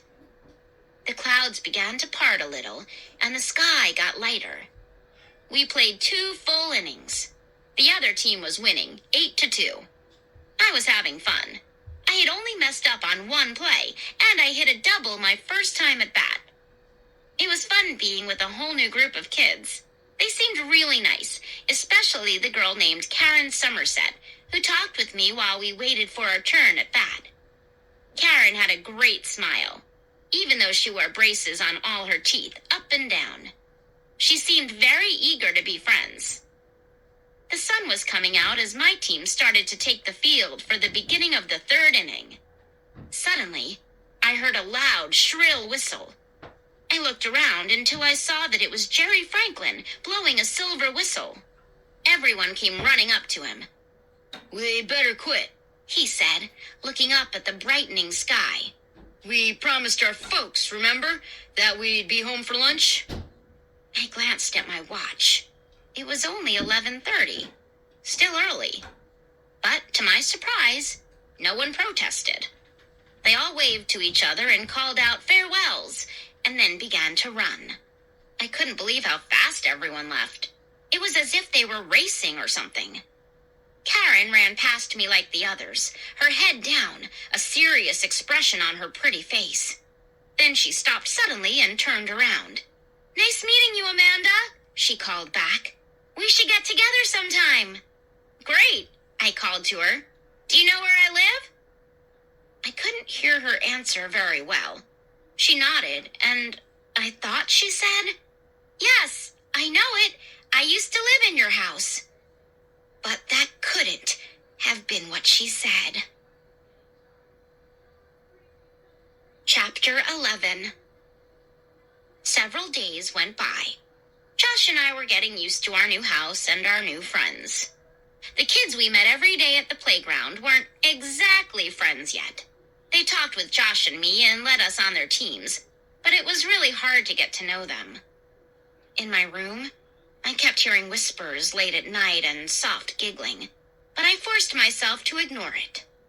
One night, I thought I saw a girl dressed all in white at the end of the upstairs hall. But when I walked over to investigate, there was just a pile of dirty sheets and other bedclothes against the wall. Josh and I were adjusting, but Petey was still acting really strange. We took him with us to the playground every day, but we had to leash him to the fence. Otherwise, he'd bark and snap at the kids. "He's still nervous being in a new place," I told Josh. "He'll calm down." But Petey didn't calm down. And about 2 weeks later, we were finishing up a softball game with Ray and Karen Somerset and Jerry Franklin and George Carpenter and a bunch of other kids, when I looked over to the fence and saw that Petey was gone. Somehow, he had broken out of his leash and run away. We looked for hours, calling, "Petey," wandering from block to block, searching front yards and backyards, empty lots and woods. Then, after circling the neighborhood twice, Josh and I suddenly realized we had no idea where we were. The streets of Dark Falls looked the same. They were all lined with sprawling old brick or shingle houses, all filled with shady old trees. "I don't believe it. We're lost," Josh said, leaning against a tree trunk, trying to catch his breath. "That stupid dog," I muttered, my eyes searching up the street. "Why did he do this? He's never run away before." "I don't know how he got loose," Josh said, shaking his head, then wiping his sweaty forehead with the sleeve of his t-shirt. "I tied him up really well." "Hey, maybe he ran home," I said. The idea immediately cheered me up. "Yeah." Josh stepped away from the tree and headed back over to me. "I'll bet you're right, Amanda. He's probably been home for hours. Wow, we've been stupid. We should have checked home first. Let's go." Well, I said, looking around at the empty yards, we just have to figure out which way is home. I looked up and down the street, trying to figure out which way we'd turned when we left the school playground. I couldn't remember, so we just started walking. Luckily, as we reached the next corner, the school came into sight. We had made a full circle. It was easy to find our way from there. Passing the playground, I stared at the spot on the fence where Petey had been tied. That troublemaking dog. He'd been acting so badly ever since we came to Dark Falls. Would he be home when we got there? I hoped so. A few minutes later, Josh and I were running up the gravel driveway, calling the dog's name at the top of our lungs. The front door burst open, and Mom, her hair tied in a red bandana, the knees of her jeans covered with dust, leaned out. She and Dad had been painting the back porch. "Where have you two been? Lunchtime was 2 hours ago." Josh and I both answered at the same time. "Is Petey here?" "We've been looking for Petey. Is he here?" Mom's face filled with confusion. "Petey? I thought he was with you." My heart sank. Josh slumped to the driveway with a loud sigh, sprawling flat on his back in the gravel and leaves. "You haven't seen him?" I asked, my trembling voice showing my disappointment. "He was with us, but he ran away." "Oh, I'm sorry," Mom said, motioning for Josh to get up from the driveway. "He ran away? I thought you've been keeping him on a leash." "You've got to help us find him," Josh pleaded, not budging from the ground. "Get the car. We've got to find him, right now." "I'm sure he hasn't gotten far," Mom said. "You must be starving. Come in and have some lunch, and then we'll—" "No, right now!" Josh screamed. "What's going on?" Dad, his face and hair covered with tiny flecks of white paint, joined Mom on the front porch. "Josh, what's all the yelling?" We explained to Dad what had happened. He said he was too busy to drive around looking for Petey. Mom said she'd do it, but only after we had some lunch. I pulled Josh up by both arms and dragged him into the house. We washed up and gulped down some peanut butter and jelly sandwiches. Then Mom took the car out of the garage, and we drove around and around the neighborhood searching for our lost pet. With no luck. No sign of him. Josh and I were miserable. Heartbroken. Mom and Dad called the local police. Dad kept saying that Petey had a good sense of direction, that he'd show up any minute. But we didn't really believe it. Where was he? The four of us ate dinner in silence. It was the longest, most horrible evening of my life. "I tied him up really good," Josh repeated, close to tears, his dinner plate still full. "Dogs are great escape artists," Dad said. "Don't worry, he'll show up." "Some night for a party," Mom said glumly. I'd completely forgotten that they were going out. Some neighbors on the next block had invited them to a big party. "I sure don't feel like partying either," Dad said with a sigh. "I'm beat from painting all day, but I guess we have to be neighborly. Sure you kids will be okay here?" "Yeah, I guess," I said, thinking about Petey. I kept listening for his bark, listening for scratching at the door. But no. The hours dragged by. Petey still hadn't shown up by bedtime. Josh and I both slinked upstairs. I felt really tired, weary from all the worrying and the running around and searching for Petey, I guess. But I knew I'd never be able to get to sleep. In the hall outside my bedroom door, I heard whispering from inside my room and quiet footsteps. The usual sounds my room made. I wasn't at all scared of them or surprised by them anymore. Without hesitating, I stepped into my room and clicked on the light. The room was empty, as I knew it would be. The mysterious sounds disappeared. I glanced at the curtains, which lay straight and still. Then I saw the clothes strewn all over my bed. Several pairs of jeans, several t-shirts, a couple of sweatshirts, my only dress-up skirt. That's strange, I thought. Mom was such a neat freak. If she had washed these things, she surely would have hung them up or put them into dresser drawers. Sighing wearily, I started to gather up the clothes and put them away. I figured that Mom simply had too much to do to be bothered. She had probably washed the stuff and then left it here for me to put away. Or she had put it all down, planning to come back later and put it away, and then got busy with other chores. Half an hour later, I was tucked into my bed, wide awake, staring at the shadows on the ceiling. Sometime after that, I lost track of the time.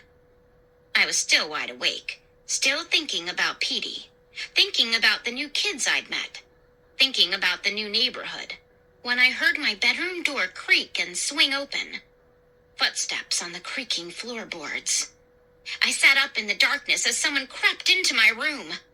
"Amanda, shh, it's me." Alarmed, it took me a few seconds to recognize the hushed whisper. "Josh, what do you want? What are you doing in here?" I gasped as a blinding light forced me to cover my eyes. "Oops, sorry," Josh said. "My flashlight. I didn't mean to—" "Ow, that's bright," I said, blinking. He aimed the powerful beam of white light up at the ceiling. "Yeah, it's a halogen flashlight," he said. "Well, what do you want?" I asked irritably. I still couldn't see well. I rubbed my eyes, but it didn't help. "I know where Petey is," Josh whispered, "and I'm going to go get him. Come with me?" "Huh?" I looked at the little clock on my bed table. "It's after midnight, Josh." "So, it won't take long. Really." My eyes were nearly normal by now. Staring at Josh in the light from the halogen flashlight, I noticed for the first time that he was fully dressed in jeans and a long-sleeve t-shirt. "I don't get it, Josh," I said, swinging around and putting my feet on the floor. "We looked everywhere. Where do you think Petey is?" "In the cemetery," Josh answered. His eyes looked big and dark and serious in the white light. "Huh?" "That's where he ran the first time, remember? When we first came to Dark Falls? He ran to that cemetery just past the school." "Now, wait a minute," I started. "We drove past it this afternoon, but we didn't look inside. He's there, Amanda. I know he is. And I'm going to go get him whether you come or not." "Josh, calm down," I said, putting my hands on his narrow shoulders. I was surprised to discover that he was trembling. "There's no reason for Petey to be in that cemetery." "That's where he went the first time," Josh insisted. "He was looking for something there that day. I could tell. I know he's there again, Amanda." He pulled away from me. "Are you coming or not?" My brother has to be the stubbornest, most headstrong person in the world. "Josh, you're really going to walk into a strange cemetery so late at night?" I asked. "I'm not afraid," he said, shining the bright light around my room. For a brief second, I thought the light caught someone lurking behind the curtains. I opened my mouth to cry out, but there was no one there. "You coming or not?" he repeated impatiently. I was going to say no, but then, glancing at the curtains, I thought, it's probably no more spooky out there in that cemetery than it is here in my own bedroom. "Yeah, okay," I said grudgingly. "Get out of here and let me get dressed." "Okay," he whispered, turning off the flashlight, plunging us into blackness. "Meet me down at the end of the driveway." "Josh, one quick look at the cemetery, then we hurry home. Got it?" I told him. "Yeah, right. We'll be home before Mom and Dad get back from that party." He crept out. I could hear him making his way quickly down the stairs. "This is the craziest idea ever," I told myself as I searched in the darkness for some clothes to pull on. And it was also kind of exciting. Josh was wrong, no doubt about it. Petey wouldn't be hanging around in that cemetery now. Why on earth should he? But at least it wasn't a long walk, and it was an adventure, something something to write about to Kathy back home. And if Josh happened to be right and we did manage to find poor lost Petey, well, that would be great too. A few minutes later, dressed in jeans and a sweatshirt, I crept out of the house and joined Josh at the bottom of the driveway. The night was still warm. A heavy blanket of clouds covered the moon. I realized for the first time that there were no streetlights on our block.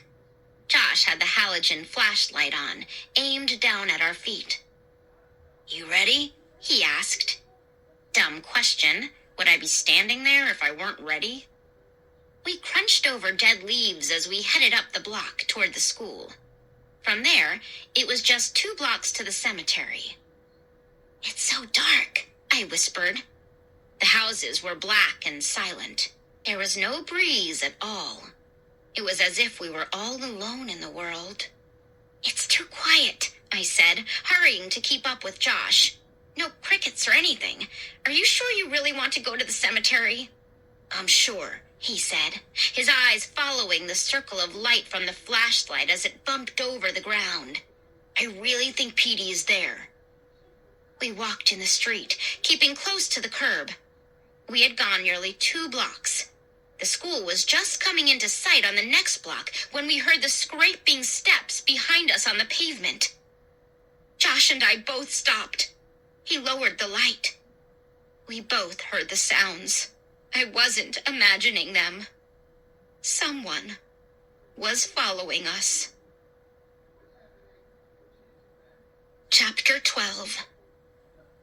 Josh was so startled, the flashlight tumbled from his hand and clattered onto the street. The light flickered but didn't go out. By the time Josh had managed to pick it up, our pursuer had caught up to us. I spun around to face him, my heart pounding in my chest. "Ray, what are you doing here?" Josh aimed the light at Ray's face, but Ray shot his arms up to shield his face and ducked back into the darkness. "What are you two doing here?" he cried, sounding almost as startled as I did. You scared us," Josh said angrily, aiming the flashlight back down at our feet. "Sorry," Ray said. "I would have called out, but I wasn't sure it was you." "Josh has this crazy idea about where Petey might be," I told him, still struggling to catch my breath. "That's why we're out here."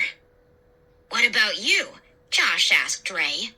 "Well, sometimes I have trouble sleeping," Ray said softly. "Don't your parents mind you being out so late?" I asked. In the glow from the flashlight, I could see a wicked smile cross his face. "They don't know." "Are we going to the cemetery or not?" Josh asked impatiently. Without waiting for an answer, he started jogging up the road, the light bobbing on the pavement in front of him. I turned and followed, wanting to stay close to the light. "Where are you going?" Ray called, hurrying to catch up. "The cemetery," I called back. "No," Ray said. "You're not." His voice was so low, so threatening, that I stopped. "What?" "You're not going there," Ray repeated. I couldn't see his face. It was hidden in darkness, but his words sounded menacing. "Hurry!" Josh called back to us. He hadn't slowed down. He didn't seem to notice the threat in Ray's words. "Stop, Josh!" Ray called. It sounded more like an order than a request. "You can't go there." "Why not?" I demanded, suddenly afraid. Was Ray threatening Josh and me? Did he know something we didn't, or was I making a big deal out of nothing once again? I stared into the darkness, trying to see his face. "You'd be nuts to go there at night," he declared. I began to think I had misjudged him. He was afraid to go there. That's why he was trying to stop us. "Are you coming or not?" Josh demanded, getting farther and farther ahead of us. "I don't think we should," Ray warned. Yes, he's afraid, I decided. I only imagined that he was threatening us. "You don't have to, but we do," Josh insisted, picking up his speed. "No, really," Ray said. "This is a bad idea." But now he and I were running side by side to catch up with Josh. "Petey's there," Josh said. "I know he is." We passed the dark, silent school. It seemed much bigger at night. Josh's light flashed through the low tree branches as we turned the corner onto Cemetery Drive. "Wait, please," Ray pleaded. But Josh didn't slow down. Neither did I. I was eager to get there and get it over with. I wiped my forehead with my sleeve. The air was hot and still. I wished I hadn't worn a sweatshirt. I felt my hair. It was dripping wet. The clouds still covered the moon as we reached the cemetery. We stepped through a gate in the low wall. In the darkness, I could see the crooked rows of gravestones. Josh's light traveled from stone to stone, jumping up and down as he walked. "Petey," he called suddenly, interrupting the silence. He's disturbing the sleep of the dead, I thought, feeling a sudden chill of fear. "Don't be silly, Amanda." "Petey," I called too, forcing away my morbid thoughts.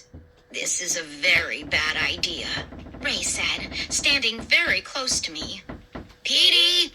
Petey!" Josh called.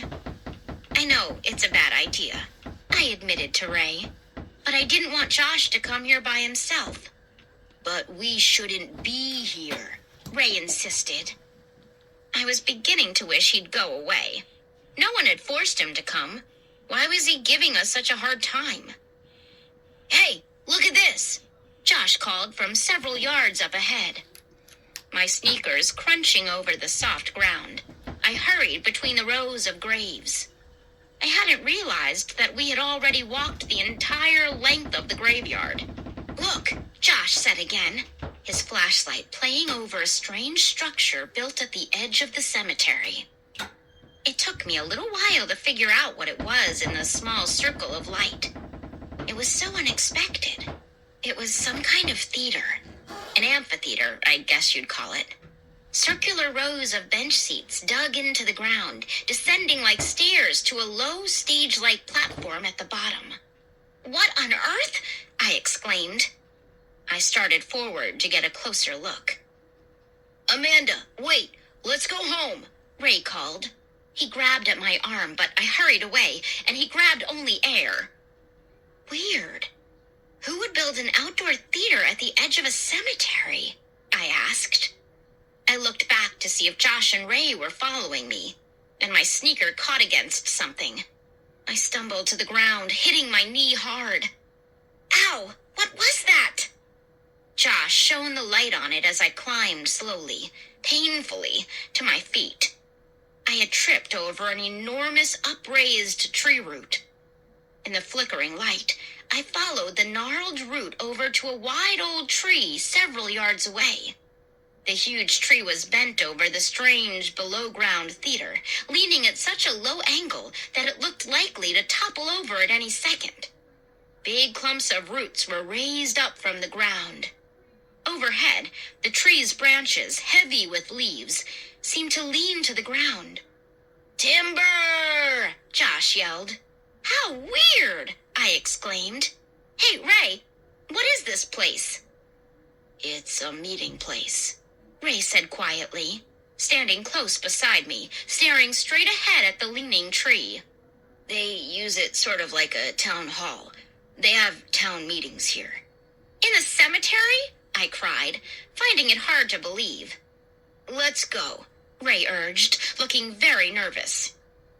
All three of us heard the footsteps. They were behind us somewhere, in the rows of graves. We turned around.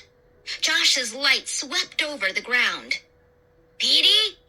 There he was, standing between the nearest row of low stone grave markers. I turned happily to Josh. "I don't believe it!" I cried. "You were right!" "Petey! Petey!" Josh and I both started running toward our dog. But Petey arched back on his hind legs as if he were getting ready to run away. He stared at us, his eyes red as jewels in the light of the flashlight. "Petey, we found you!" I cried. The dog lowered his head and started to trot away. "Petey, hey, come back! Don't Don't you recognize us? With a burst of speed, Josh caught up with him and grabbed him up off the ground. Hey, Petey, what's the matter, fella? As I hurried over, Josh dropped Petey back to the ground and stepped back. Ooh, he stinks. What? I cried. Petey, he stinks. He smells like a dead rat. Josh held his nose. Petey started to walk slowly away. Josh, he isn't glad to see us, I wailed. He doesn't even seem to recognize us. Look at him. It was true. Petey walked to the next row of gravestones, then turned and glared at us. I suddenly felt sick. What had happened to Petey? Why was he acting so differently? Why wasn't he glad to see us? I don't get it, Josh said, still making a face from the odor the dog gave off. Usually, if we leave the room for 30 seconds, he goes nuts when we come back. We'd better go, Ray called. He was still at the edge of the cemetery near the leaning tree. Petey, what's wrong with you? I called to the dog. He didn't respond. Don't you remember your name? Petey? Petey? Yuck, what a stink, Josh exclaimed. We've got to get him home and give him a bath, I said. My voice was shaking. I felt really sad and frightened. Maybe this isn't Petey, Josh said thoughtfully. The dog's eyes again glared red in the beam of light. It's him, all right, I said quietly. Look, he's dragging the leash. Go get him, Josh, and let's go home. You get him, Josh cried. He smells too bad. Just grab his leash. You don't have to pick him up, I said. No, you! Josh was being stubborn again. I could see that I had no choice. Okay, I said. I'll get him, but I'll need the light. I grabbed the flashlight from Josh's hand and started to run toward Petey. Sit, Petey, sit, I ordered. It was the only command Petey ever obeyed. But he didn't obey it this time. Instead, he turned and trotted away, holding his head down low. Petey, stop! Petey, come on! I yelled, exasperated. Don't make me chase you!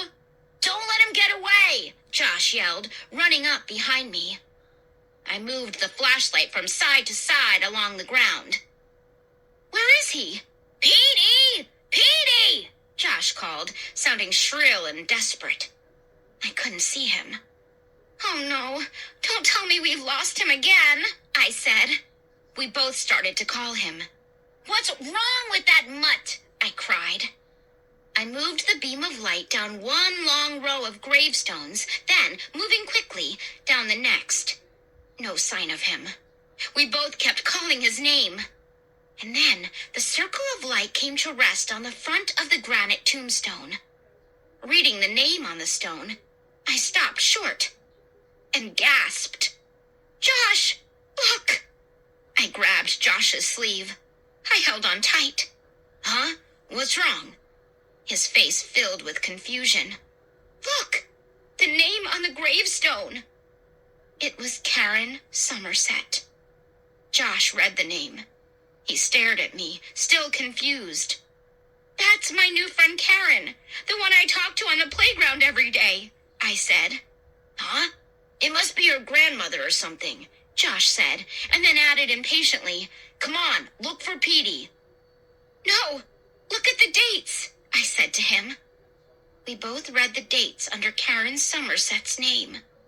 1977 to 1989.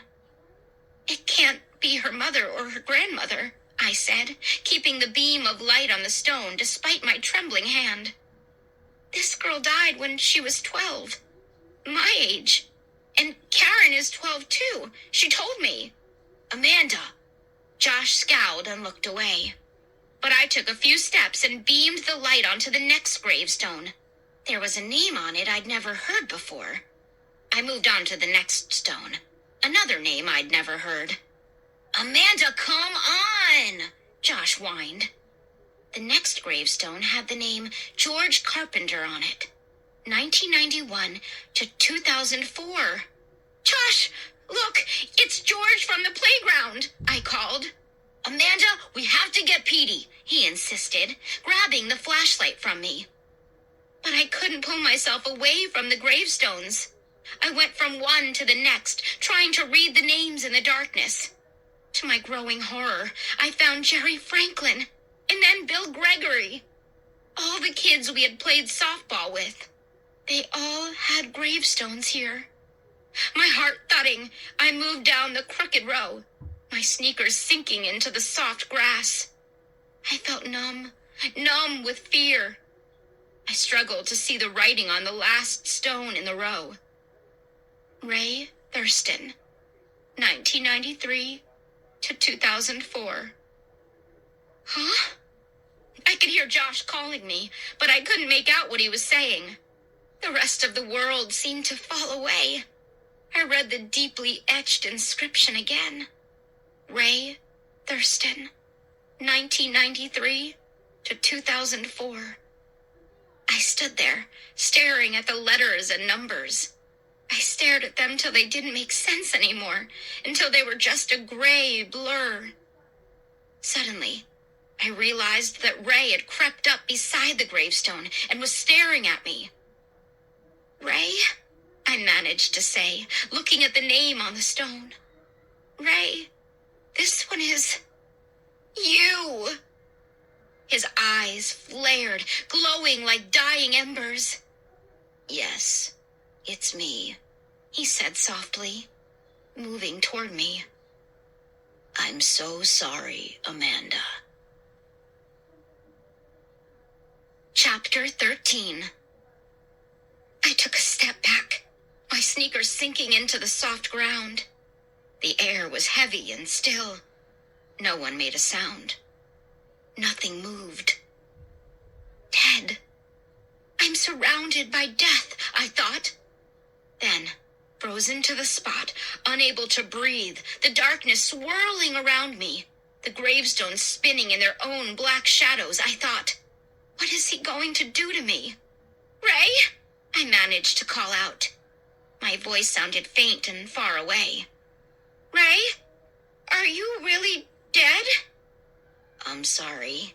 You weren't supposed to find out yet, he said, his voice floating low and heavy on the stifling night air. But how? I don't understand. I looked past him to the darting white light of the flashlight. Josh was several rows away, almost to the street, still searching for Petey. Petey, I whispered, dread choking my throat, my stomach tightening in horror. Dogs always know, Ray said in a low, flat tone. Dogs always recognize the living dead. That's why they have to go first.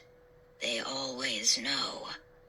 You mean Petey's dead? I choked out the words. Ray nodded. They kill the dogs first. No! I screamed and took another step back, nearly losing my balance as I bumped into a low marble gravestone. I jumped away from it. You weren't supposed to see this, Ray said, his narrow face expressionless except for his pale eyes, which revealed real sadness. You weren't supposed to know. Not for another few weeks, anyway. I'm the Watcher. I was supposed to watch, to make sure you didn't see until it was time. He took a step toward me, his eyes lighting up red, burning into mine. Were you watching me from the window? I cried. Was that you in my room? Again, he nodded yes. I used to live in your house, he said, taking another step closer, forcing me back against the cold marble stone. I'm the Watcher. I forced myself to look away, to stop staring into his glowing eyes. I wanted to scream to Josh to run and get help, but he was too far away, and I was frozen there, frozen with fear. We need fresh blood, Ray said. What? I cried.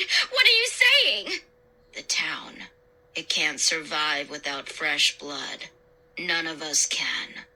You'll understand soon, Amanda.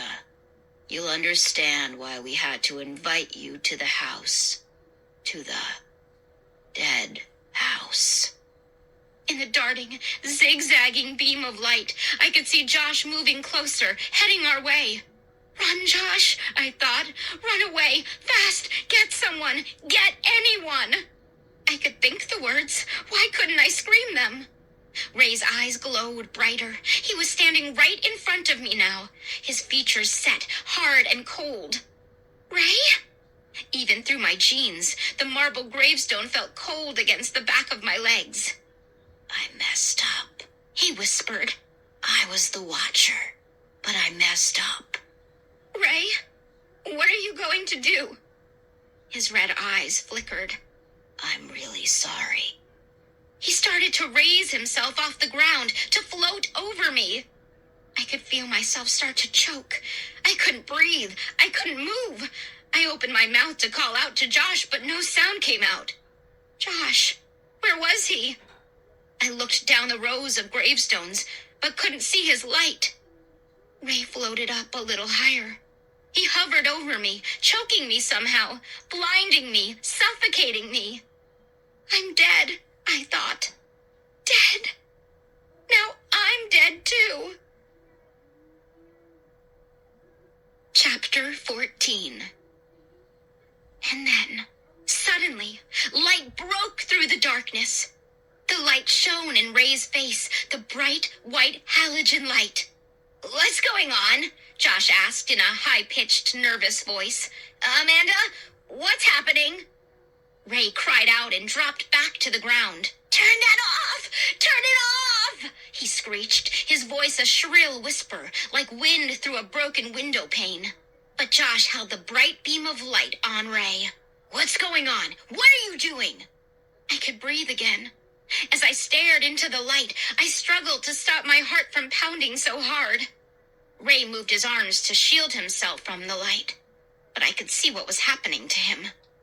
The light had already done its damage. Ray's skin seemed to be melting. His whole face sagged, then fell, dropping off his skull. I stared into the circle of white light, unable to look away, as Ray's skin folded and drooped and melted away. As the bone underneath was revealed, his eyeballs rolled out of their sockets and fell silently to the ground. Josh, frozen in horror, somehow held the bright light steady, and we both stared at the grinning skull, its dark crater staring back at us. Oh! I shrieked as Ray took a step toward me. But then I realized that Ray wasn't walking. He was falling. I jumped aside as he crumpled to the ground, and gasped as his skull hit the top of the marble gravestone and cracked open with a sickening splat. Come on, Josh shouted. Amanda, come on! He grabbed my hand and tried to pull me away. But I couldn't stop staring down at Ray, now a pile of bones inside a puddle of crumpled clothes. Amanda, come on! Then, before I even realized it, I was running beside Josh as fast as I could down the long row of graves toward the street. The light flashed against the blur of gravestones as we ran, slipping on the soft, dew-covered grass, gasping in the still, hot air.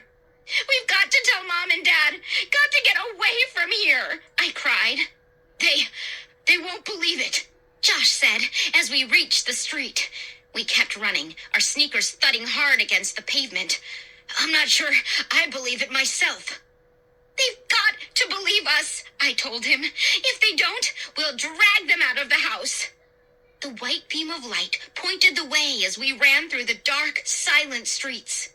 There were no streetlights, no lights on in the windows of the houses we passed, no car headlights. Such a dark world we had entered. And now it was time to get out. We ran the rest of the way home. I kept looking back to see if we were being followed, but I didn't see anyone. The neighborhood was still and empty. I had a sharp pain in my side as we reached home, but I forced myself to keep running, up the gravel driveway with its thick blanket of dead leaves and onto the front porch. I pushed open the door and both Josh and I started to scream, Mom, Dad, where are you? Silence. We ran into the living room. The lights were all off. Mom, Dad, are you here? Please be here, I thought, my heart racing, the pain in my side still sharp. Please be here. We searched the house. They weren't home. The party, Josh suddenly remembered. Can they still be at that party? We were standing in the living room, both of us breathing hard. The pain in my side had let up just a bit. I had turned on all the lights, but the room still felt gloomy and menacing.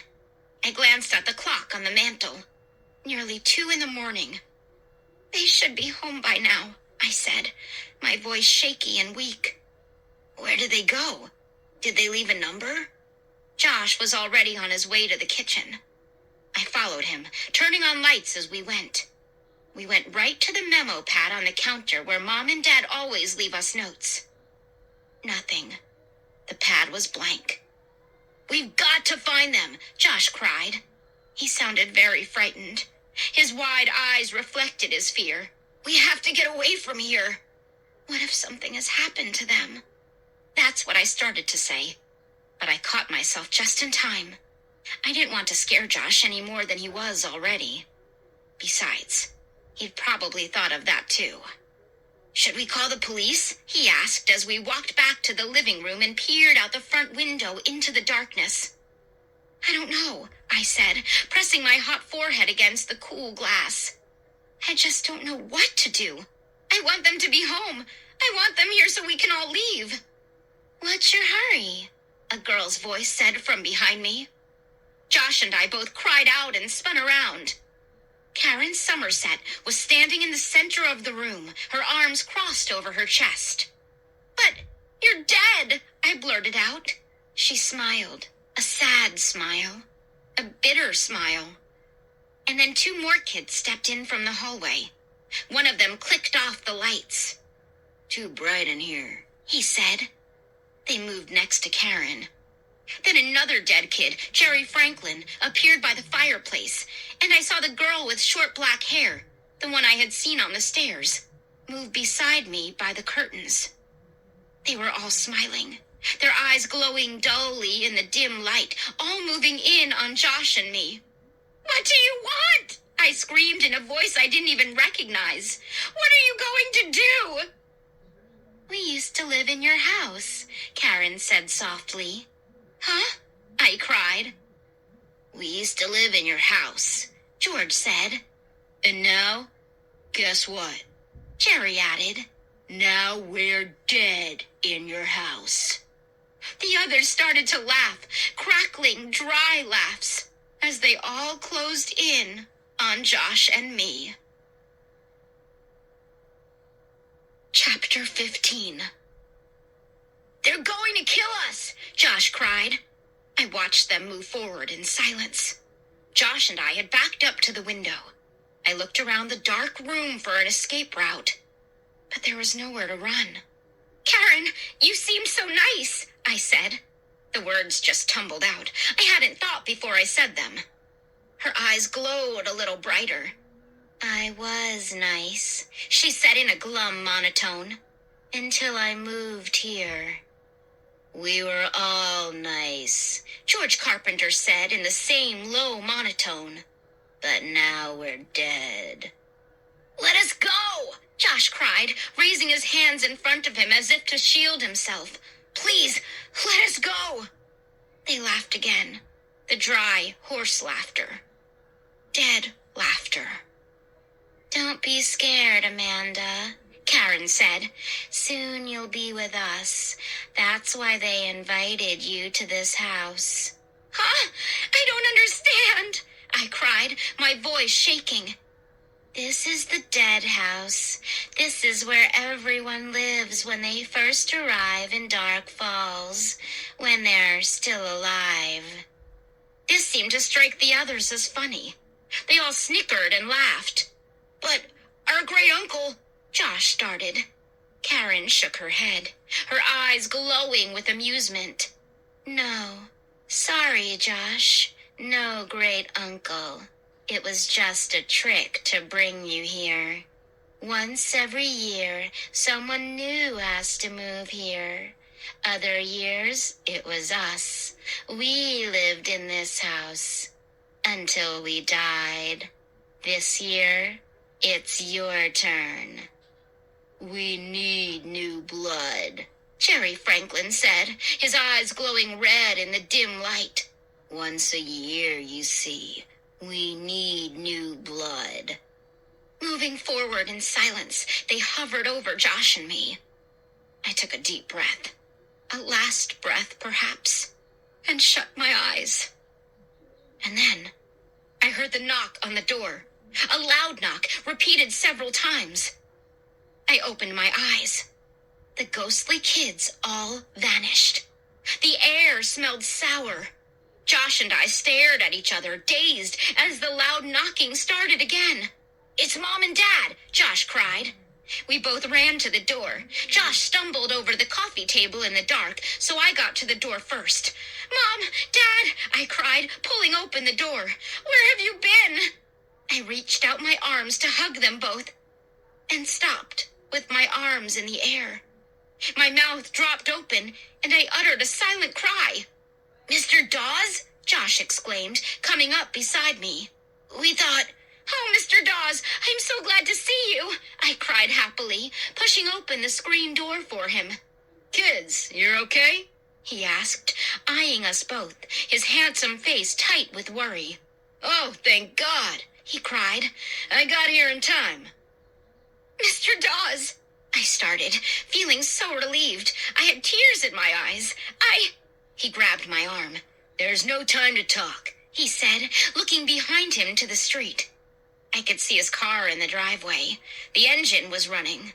Only the parking lights were on. "I've got to get you kids out of here while there's still time." Josh and I started to follow him, then hesitated. What if Mr. Dawes was one of them? "Hurry," Mr. Dawes urged, holding open the screen door, gazing nervously out into the darkness. "I think we're in terrible danger." "But," I started, staring into his frightened eyes, trying to decide if we could trust him. "I was at the party with your parents," Mr. Dawes said. "All of a sudden, they formed a circle. Everyone, around your parents and me. They started to close in on us." Just like when the kids started to close in on Josh and me, I thought. "We broke through them and ran," Mr. Dawes said, glancing to the driveway behind him. "Somehow the three of us got away. Hurry, we've all got to get away from here. Now." "Josh, let's go," I urged. Then I turned to Mr. Dawes. "Where are Mom and Dad?"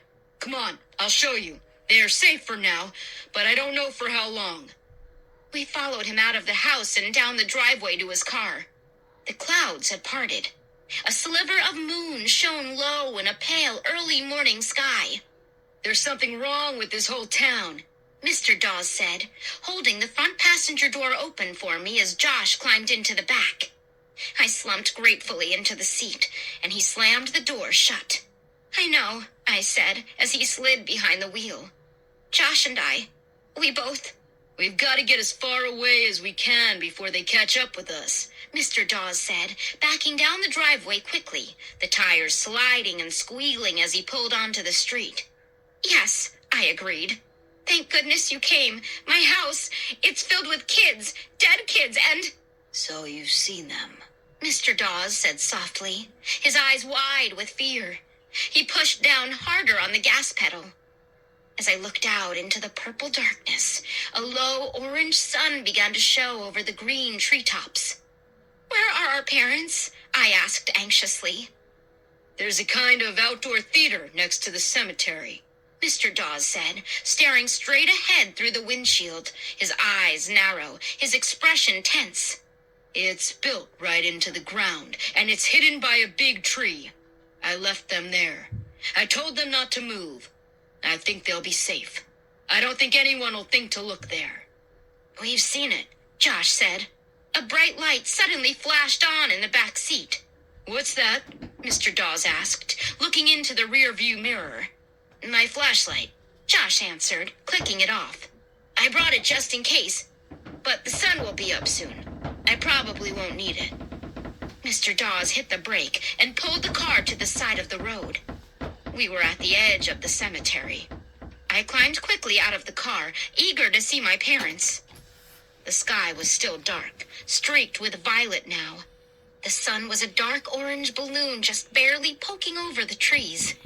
Across the street, beyond the jagged rows of gravestones, I could see the dark outline of the leaning tree that hid the mysterious amphitheater.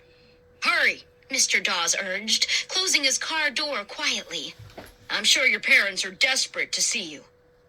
We headed across the street, half walking, half jogging, Josh swinging the flashlight in one hand.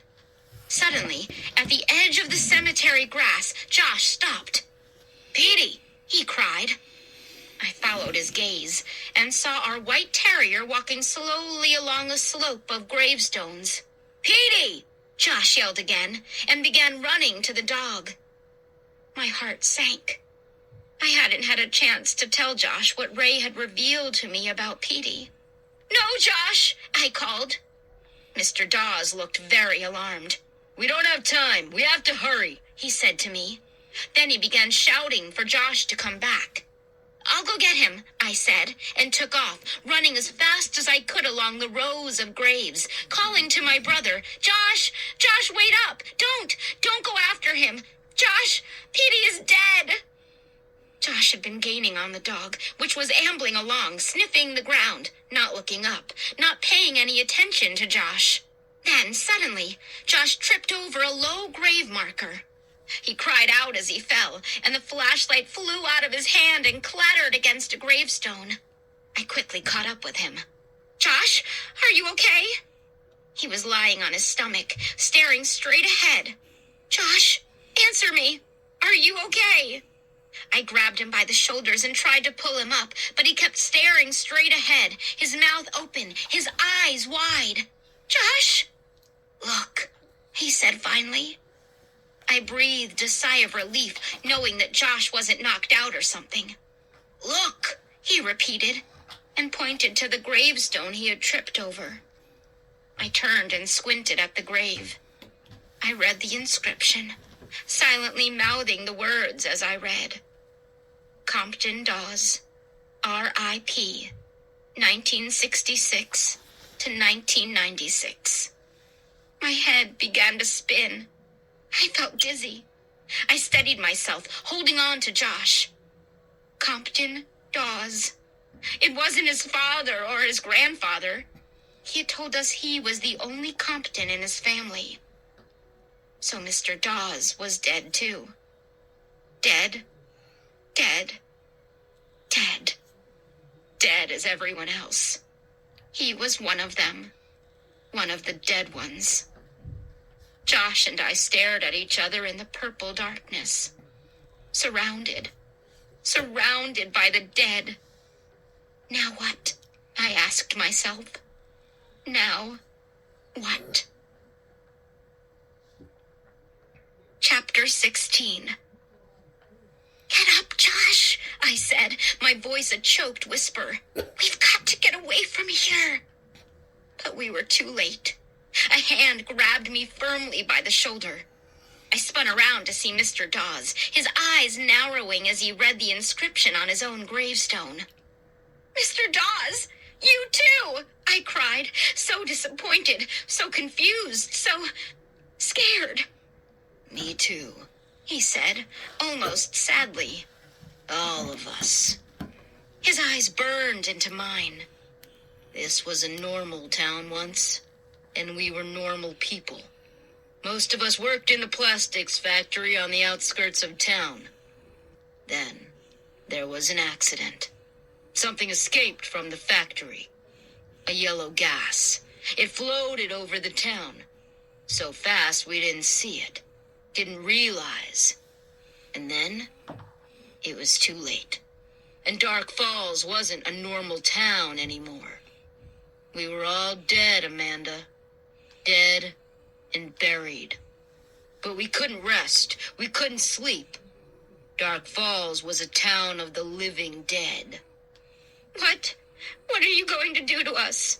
I managed to ask. My knees were trembling so hard I could barely stand.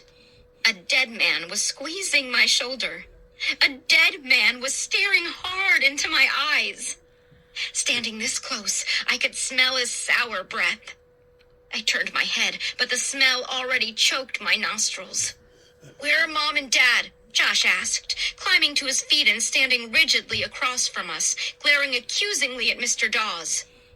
"Safe and sound," Mr. Dawes said with a faint smile.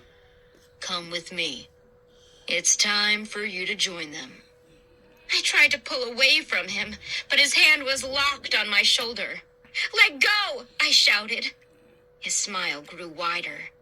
"Amanda, it doesn't hurt to die," he said softly, almost soothingly. "Come with me." "No!" Josh shouted, and with sudden quickness, he dived to the ground and picked up his flashlight. "Yes!" I cried. "Shine it on him, Josh!" The light could save us. The light could defeat Mr. Dawes as it had Ray. The light could destroy him. "Quick, shine it on him," I pleaded. Josh fumbled with the flashlight, then pointed it toward Mr. Dawes' startled face and clicked it on.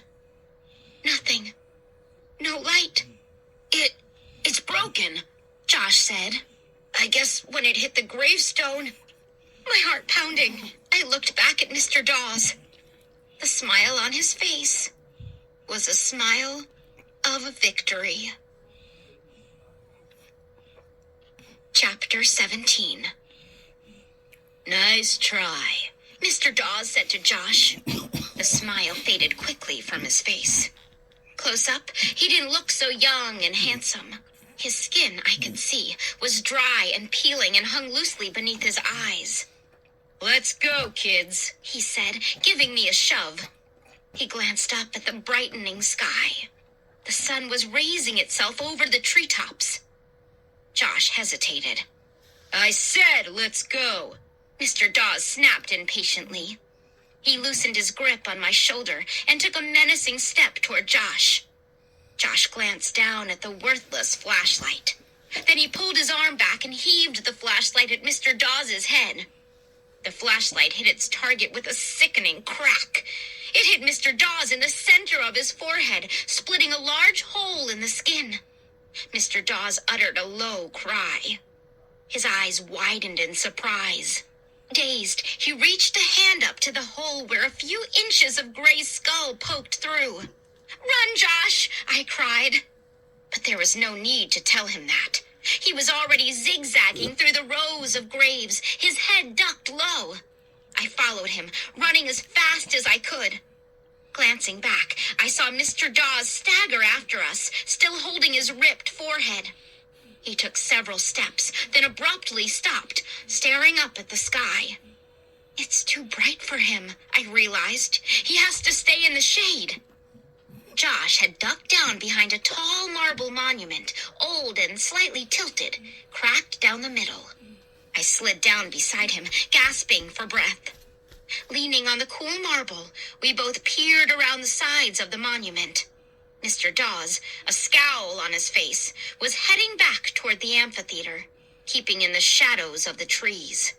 He's not chasing us," Josh whispered, his chest heaving as he struggled to catch his breath and stifle his fear. "He's going back." "The sun is too bright for him," I said, holding on to the side of the monument. "He must be going to get Mom and Dad." "That stupid flashlight!" Josh cried. "Never mind that," I said, watching Mr. Dawes until he disappeared behind the big leaning tree. "What are we going to do now? I don't know." "Shh, look." Josh poked me hard on the shoulder and pointed. "Who's that?" I followed his stare and saw several dark figures hurrying through the rows of tombstones. They seemed to have appeared from out of nowhere. Did they rise out of the graves? Walking quickly, seeming to float over the green, sloping ground, they headed into the shadows. All were walking in silence, their eyes straight ahead. They didn't stop to greet one another. They strode purposefully toward the hidden amphitheater, as if they were being drawn there, as if they were puppets being pulled by hidden strings. "Whoa, look at them all," Josh whispered, ducking his head back behind the marble monument. The dark moving forms made all the shadows ripple. It looked as if the trees, the gravestones, the entire cemetery had come to life, had started toward the hidden seats of the amphitheater. "There goes Karen," I whispered, pointing. "And George. And all the rest of them." The kids from our house were moving quickly in twos and threes, following the other shadows, as silent and businesslike as everyone else. Everyone was here except Ray, I thought. Because we killed Ray. We killed someone who was already dead. "Do you think Mom and Dad are really down in that weird theater?" Josh asked, interrupting my morbid thoughts, his eyes on the moving shadows. "Come on," I said, taking Josh's hand and pulling him away from the monument. "We've got to find out." We watched the last of the dark figures float past the enormous leaning tree. The shadows stopped moving. The cemetery was still and silent. A solitary crow floated high above in the clear, blue, cloudless sky. Slowly, Josh and I edged our way toward the amphitheater, ducking behind gravestones, keeping low to the ground.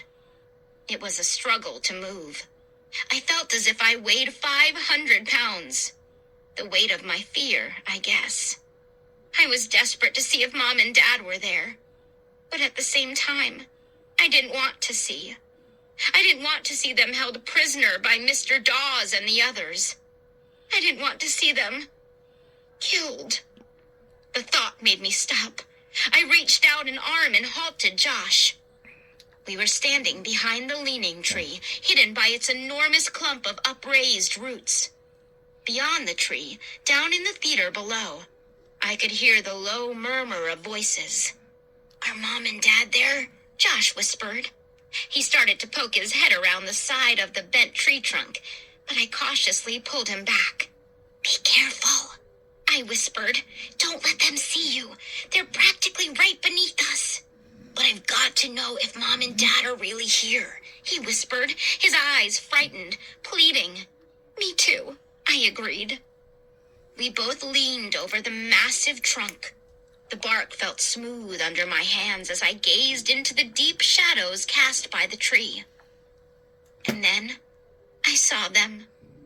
Mom and Dad. They were tied up, back to back, standing in the center of the floor at the bottom of the amphitheater in front of everyone. They looked so uncomfortable, so terrified. Their arms were tied down tightly at their sides. Dad's face was bright red.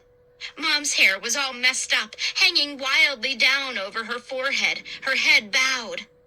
Squinting into the darkness cast by the tree, I saw Mr. Dawes standing beside them along with another, older man. And I saw that the rows of long benches built into the ground were filled with people. Not a single empty space. Everyone in town must be here, I realized. Everyone, except Josh and me. "They're going to kill Mom and Dad," Josh whispered, grabbing my arm, squeezing it in fear. "They're going to make Mom and Dad just like them." "Then they'll come after us," I said, thinking out loud, staring through the shadows at my poor parents. Both of them had their heads bowed now as they stood before the silent crowd.